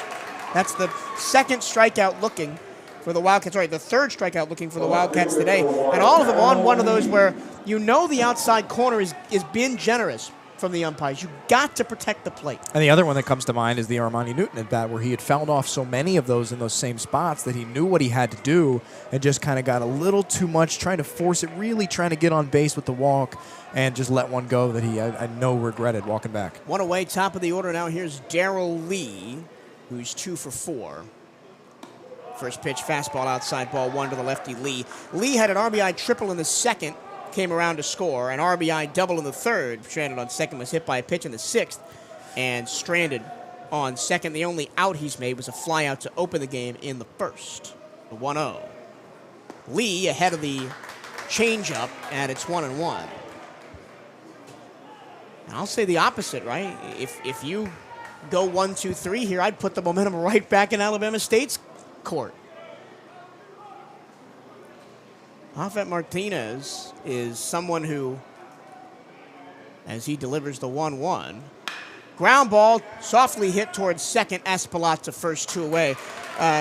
Martinez may be someone who is a little bit disappointed he didn't get reliever of the year behind Giancarlo Zambrano, who, came into this game and didn't look very good. Yeah, and when we give Alabama State some second guessing when it comes to bringing him in the last inning, it has nothing to do with Martinez's quality as a pitcher. It's more so the matchup didn't quite make a whole lot of sense, especially in that kind of moment where he had already kind of struggled in the past. But you see now, even with the first 2 outs here, that this is a guy that can cruise through the rest of the game, so you do have to be careful. You're absolutely right. I don't know that I would say I'd put all the momentum back on Alabama State because there's still a hill to climb, and they still struggled against Yo-Yo over the last inning and a third.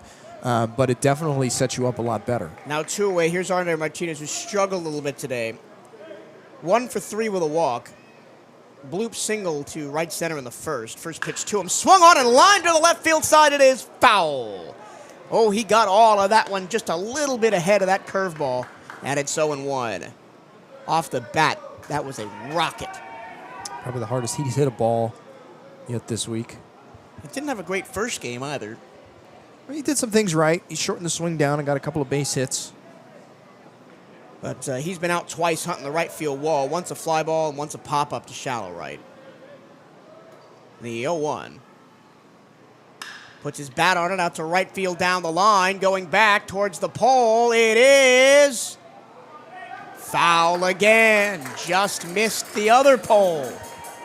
Andre Martinez is one of only a couple guys on this Wildcats team that has that true power to all fields. We saw him hit 2 home run distant balls, 2 pitches apart, to the complete opposite corner of the park. But now he's down 0-2, and Martinez might be about to dial something up here.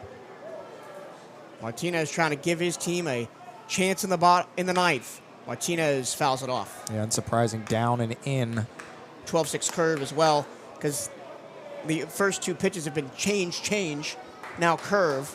The key with that pitch, especially against Martinez, if you're going to go down and in, you have to bury the breaking ball, because if you miss your spot and that one floats out on the middle, he's going to murder it.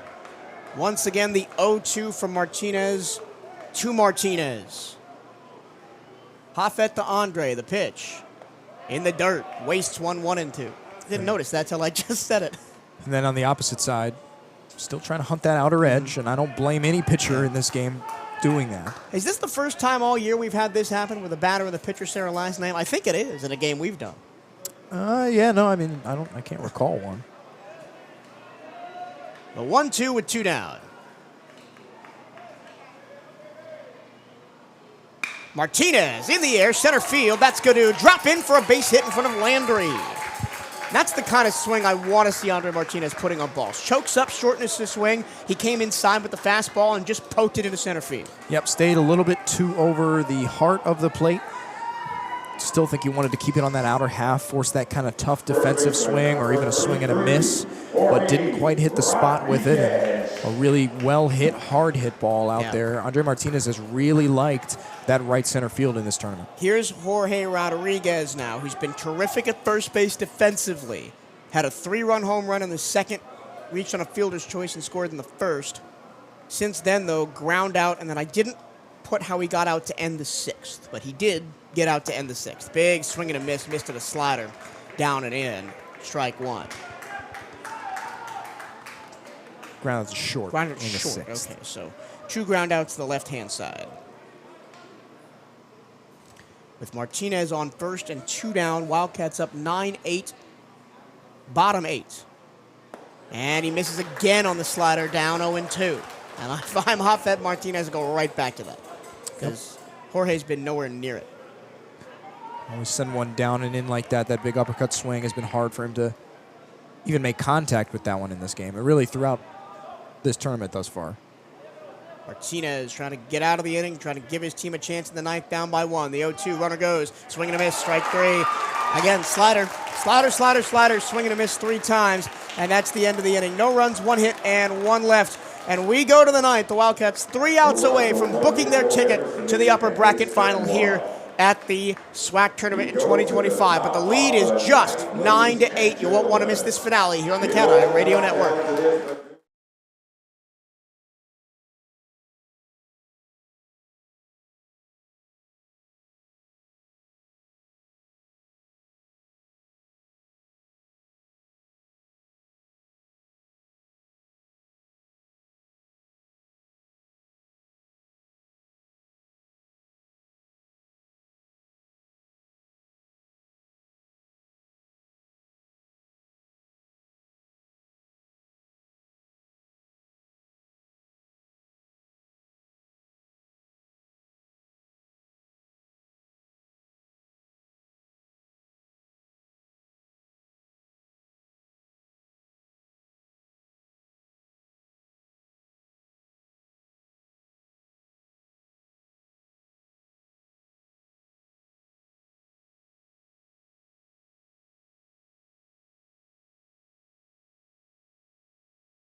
To the ninth, the Wildcats with a 9-8 lead and 3 outs away. And the toughest out maybe will be the first one, Cameron Douglas. He's 1 for 4, but that one was an RBI triple in the 4th. He came around to score.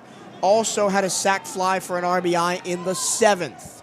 First pitch from Yo-Yo Diaz is a strike at the knees with a fastball. Has there been a bigger spot for Yo-Yo since last season's SWAC tournament against Jackson State? The 0-1. Slider missed outside, 1-1 to the righty, Cameron Douglas. I don't think so. I think this is the biggest spot for him since then. Could argue it's the biggest spot in his career. 1-1.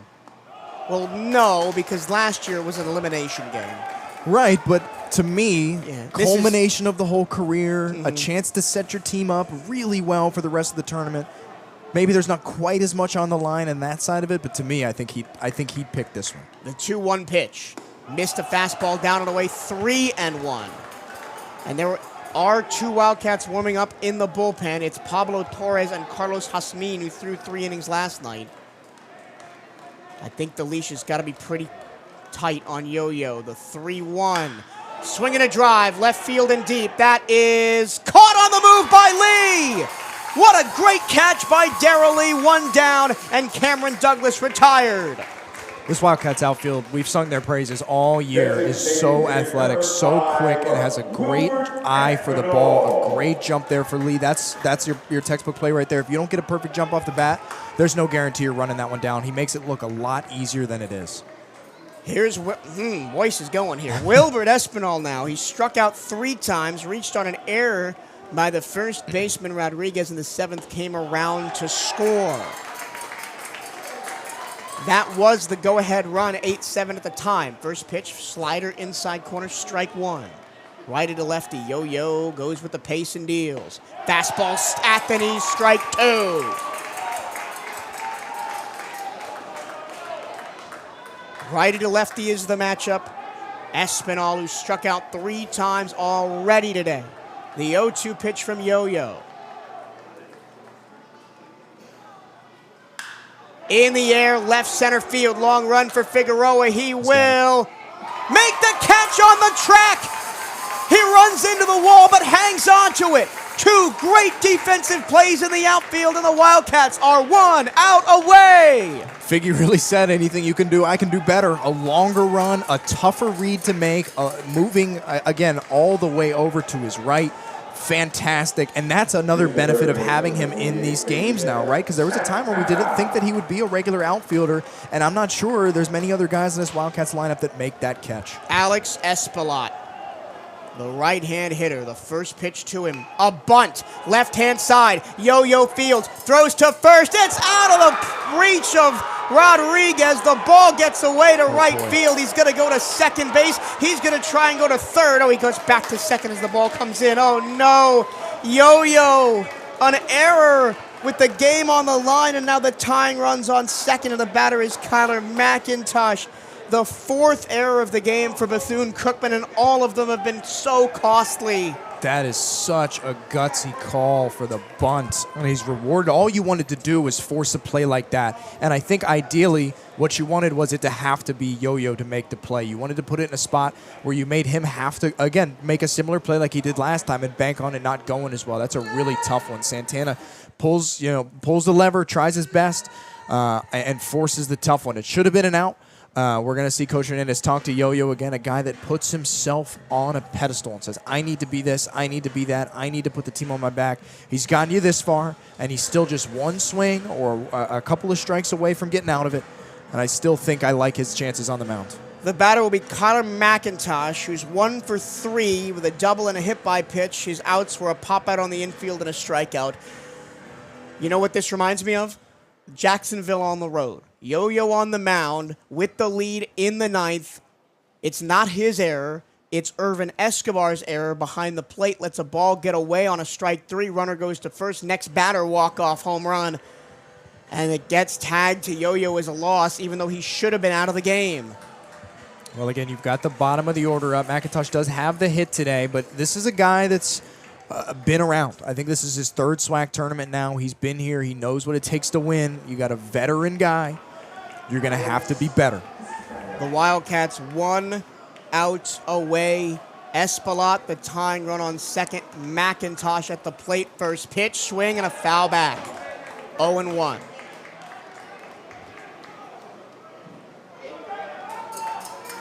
The tides of the destiny of this Bethune-Cookman program ride on the next couple of pitches.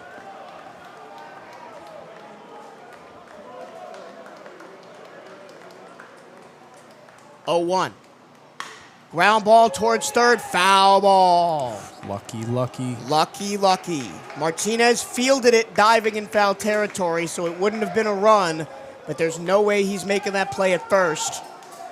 Yeah, your best hope on that play would have been to get Santana trying to go to third if maybe you could sneak Poyeto over. But Espilot? Oh, yeah, excuse me. But, man. 0-2. 1 strike away. The pitch to McIntosh. In the dirt. Escobar handles it. Runner stays on second. A ball and 2 strikes. Trying to get a big swing on that curveball. Wouldn't surprise me if Yo-Yo goes back to it here. 9-8 Wildcats, 2 outs in the 9th, tying run on second. You can't hang it. You have to be careful with that pitch. I almost might trust the fastball more. The 1-2 pitch. Swing and a miss! He went with the curve and got McIntosh! And this one belongs to the maroon and gold! Yo-Yo Diaz gets the win, slams the door shut with help from the outfield, and the Wildcats are 2-0 and go into the upper bracket final! Yo-Yo is a guy that does not get fired up a lot. He's very workmanlike on the mound. He's calm and composed. He never looks like the moment is getting to him. When you see Yo-Yo scream off the mound in kind of an elation, he knows what he's done, a relief.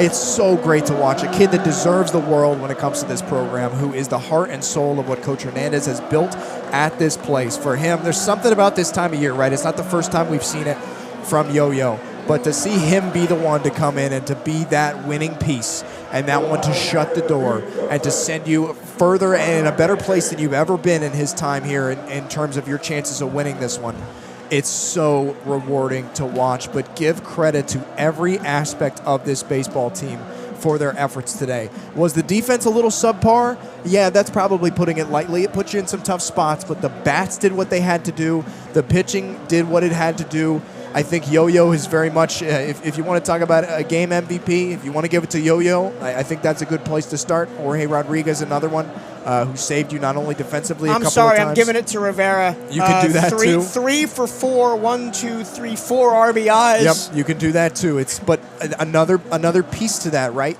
It's a bunch of veteran guys who know what it takes to win this time of year. And I think that's a big difference in this year's team versus some in last year's. You've got a great parity of teams, of guys who've been here and been a part of these runs. Oh, hold on. And you've got guys who are new and fresh and bringing that life into the program. So we're trying to get Coach Hernandez up here for postgame, but he has been waylaid by the SWAC Digital Network and HBCU Go postgame. So we're going to have to talk a bit more. Hey, that's all right. Let me shoot him a text now to make sure he knows he needs to come up here. The Wildcats, oh my goodness, they win it 9 runs on 13 hits. Remember they led 7-0 after 3 innings? Remember that? Nope. Remember when we were feeling good about 2.5 hours ago? Nope. It feels like I've lived 3 lifetimes since then. I mean, man, what an entertaining baseball game. That's 2 back-to-back. 3 on the whole day. I mean, what a tournament. And since we have time to fill, I can bring this point up now. Let's give credit again. The second straight day to these SWAC coaches, these SWAC officials who made the move to one conference and have ended up in a league here now that has a ton of parity and feels like anybody can come up with it at any time, and has been some really entertaining baseball games. I think this one, in many ways, is that extra gear that you have this year, where it really feels like you are the more talented team. You are the better of anybody else in the field. And you have that leg up, whether it's the ability to have such a deep lineup where your 8-hitter tonight is your hero. It's the pitching depth that not a lot of these programs have. You are a step better. You really are. You're a class above. Now, does that mean they'll win the whole thing? Not necessarily. We know it's baseball and anything can happen, and you still got to win 2, potentially more games if you're going to do the thing. But you are a step above everybody else. You're a class above. It's a credit to the recruiting, the development, and the coaching of this Wildcats team. All right. Since we harped on, the record when scoring exactly 7 runs, the record when the Wildcats score exactly 9 runs, now 6-0. Exactly right. Magic number. I thought that was 3. Well, that too. That too. Man. What a game. What a game. This is like the Jackson State game that we won at the tournament last year. Yeah. Long game, back and forth. We ended up walking them off. Yep. And this feels like it. This feels like a momentum turning point tomorrow. And here's the thing. You're likely going to see this team again because they got to play Jackson State tomorrow morning, but they're going to be tired. They're going to have played 3 games in 2 days. You're our favorite in that. But how many times in this tournament? We saw it last year with Grambling State. We saw it the year before that with Bethune-Cookman. How many times did a team come out of the losers bracket and upset the number 1 seed in the bracket final? It is a tall order. It is a tall hill to climb, but it is not impossible. The Wildcats team has been one that's done it.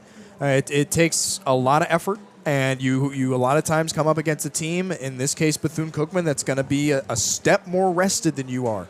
And when you really feel like, especially with one like this, right, for Alabama State, it's a heart-wrenching one. And that doesn't mean they can't turn it around. I think if I trusted any coach in this league to get the team ready to go for tomorrow, it would be Vasquez to come in and say, hey, listen, throw it all out. We've got a game to win tomorrow. We've got another one. We can get right back at Bethune-Cookman if we want to. But that doesn't mean it's easy. You've got... Emotionally, you got your hearts ripped out tonight, and you have to be able to do that, and that factors into, we talk about the fatigue and the building it up and having to fight through so much. That's a very large part of it, and we'll see if Alabama State has the guts, has the gumption to do it tomorrow. But either way, whatever team you get, is a team with a chip on its shoulder now. Whether it is Jackson State or Alabama State, they're fighting to prove something, and you kind of come in resting on what you've done. You can't do that either. You have to jump right back in with it. I don't think we see Hafet Martinez again. Even if Alabama State does climb out of the losers bracket to face us tomorrow. In 2 appearances against the Wildcats out of the bullpen, he has 2 losses. Yep. Against us this year. You can't do it. You can't do it. That's my second guess, right? If you're doing the sports media, the talking head kind of look at it, right? If you want to pick the moment that you second guess, it's Hafet Martinez. We said it right from the start. And we said it 3 or 4 times throughout the rest of the broadcast. It really is baffling to me. And you saw it with him once he calmed down. You can see, hey, there's a quality pitcher here. There's one of the best arms in the SWAC here.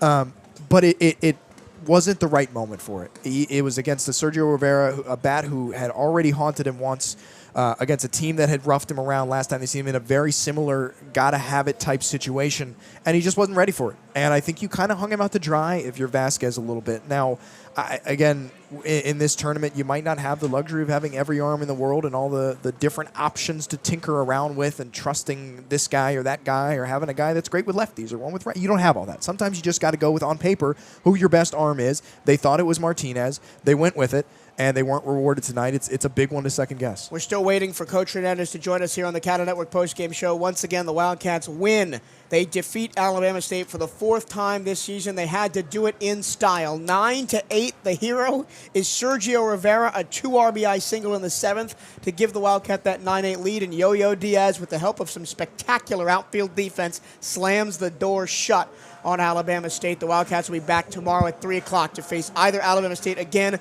or Jackson State, whoever wins that lower bracket game in the morning. Full line score. Alabama State, 8 runs on 9 hits, 2 errors, and 7 left on base. Bethune-Cookman, 9 runs on 13 hits, 3 errors, and you can directly attribute 4 of the 8 runs that Alabama State got tonight to those 3 errors. And that's something the Wildcats are going to have to clean up, because in another game, another toss of the coin, another roll of the dice, you don't get back in this game, and those errors come back to haunt you. And that's, if you're going to talk about what it's going to sound like in the huddle after the game, if it hasn't already been said, I think it's going to start there, because that's the stuff that you feel like is in your control and that you can fix. And I'm sure we'll check in with Coach Hernandez, if not immediately when he hops on the broadcast in about 45 seconds.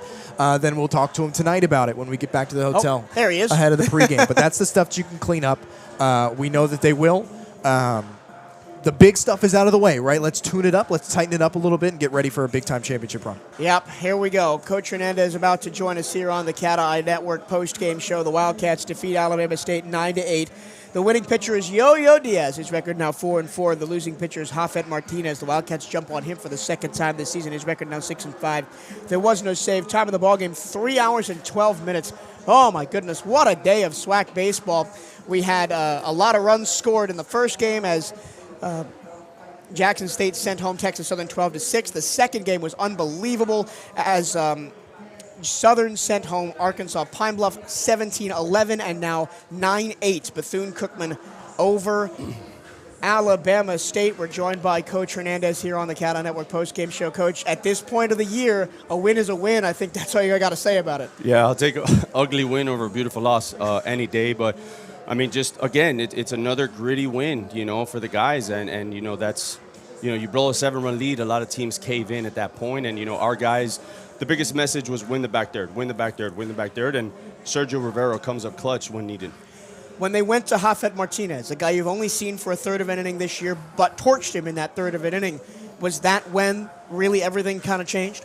Yeah, I mean, the confidence, right, that was set, a month ago when we played Alabama State and Jafet was on the mound. I mean, we did some damage. So there was no panic in that dugout. We just had to get the ABs a little bit better. Felt that we kind of gave away some ABs off the lefty, Caleb Sanders. But again, man, just proud of the resilience and the grit of our guys. How do you get out of a rut like that offensively when the whole team feels like they can't put one in the gap to save their lives? How do you change that? You just got, it's the same mindset, right? You have to be tough mentally. At the end of the day, like we've seen it all year, in a flip of a switch, the offense can go 3, 4, 5 runs in a hurry. And I think with 2 outs, right, you get the misplayed ball that Irvin was at first, then Jeter double, then Sergio, got the base hit, the 2 RBIs to get us ahead. And, I mean, just what a job overall by everybody today. Joel Corey was very good today. Kind of fell off a little bit at the end, allowed 4 runs, but the first 3 innings clean, allowed 1 hit. Was he back to full strength after struggling with a bit of a shoulder issue later in the year? Yeah, I mean, it looked like it, and that's the thing, man. With a guy like that, we knew we were trying to get him anywhere from like 85 to 90 just because you're right. He hasn't pitched in the last couple of weeks, and this was his longest outing since, before the UAPB series. So, at the end of the day, man, like it's going to take everybody. And how about the job that Yo-Yo, did today for us? I mean, that's a guy that, you talk about the development of a person on and off the field. He came in clutch, and that was what I spoke to him about on the mound, with 2 outs after the error, just to settle things down. Like, listen, man, like we have a lot of belief in you. Whatever you've done in the past doesn't matter. It's just win this pitch right now. Talk about Yo-Yo and a little bit about Carlos Jasmin last night. The bullpen has been stellar, especially the closers. Jasmin, 3 innings of shutdown ball last night, and then Yo-Yo, 2 innings of shutdown ball today. Doesn't let them back in the game. What does it say? How much confidence, does that give to your starting pitchers, knowing that they've got that kind of rock coming out of the bullpen? No, I think it has a lot, man. And the beauty about it is we still have, a plethora of arms, that we feel comfortable with, to throw tomorrow, So, at the end of the day, it's a collective effort, man, and proud of the work that Jasmin has done the last couple of weeks. He's been our guy, and Yo-Yo, man, like it's very easy to just say, oh, man, here we go again. And that's why I went out there to talk to him, just to settle things down, and just proud of the win for the team overall. And now we put ourselves in a really good position to play, either Jackson State or Alabama State for an opportunity to go to the championship. All right, my voice is gone. I got to stop talking. Thank you for your time, Coach. We'll see you on the pregame show tomorrow. You got it. Hail Wildcats. Once again, your final score, Bethune-Cookman 9 runs on 13 hits, 3 errors, and 6 left on. Alabama State 8 runs on 9 hits, 2 errors, and 7 left on. The winning pitcher is Yo-Yo Diaz. His record now 4-4. The losing pitcher is Hafet Martinez. His wife been invaded by a daddy longlegs here in the booth. Time of the ball game, 3 hours and 12 minutes. There was no save. The Wildcats moved to 2-0 and are 1 win away from the championship. Bryce, your final thoughts on an epic contest here tonight? Oh, boy. We've used the term twice now. It's grit. And although it was a very different look, and a lot of times we use that clutch word, it's grit. It's grit again. And it's a little bit different, whether it's on the mound fighting through a few things or in the lineup. It is grit, and they showed it again. And I still think it's that lightning in a bottle, that mixture, right, of some awesome veterans. And Yo-Yo is top of on that list. Sergio Rivera was singing his praises coming into the tournament as how excited I was to watch him play in this tournament. They've both answered every bell, and they've shown that this is a different team with a different mentality and a whole lot more guns to back up what they say. The key now is you're in a different mindset than you have been the last 2 years, and you're not used to being the team on top that everybody's now gunning for. Tonight and into the early afternoon tomorrow, I think the message is find a chip on your shoulder. Find something. Find some bulletin board material. You need to find something. You can't come into tomorrow, and I don't think this team will, to their credit. I think Boss Man just exited the booth, would be the first to keep them in line on all of that. But you have to find a way to play without being the one that's resting on what you've done so far. I think they can do it. In fact, I know they can do it. Now you just get some rest, and you prepare for a battle-tested and a battle-worn team that's going to come at you fighting tomorrow. 9-8, Wildcats win. We'll see you tomorrow at 3 p.m.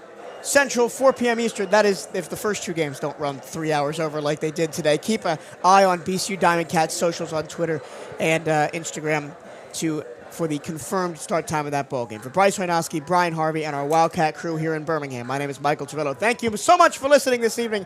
We'll see you tomorrow for the upper bracket final here on the CatEye Radio Network.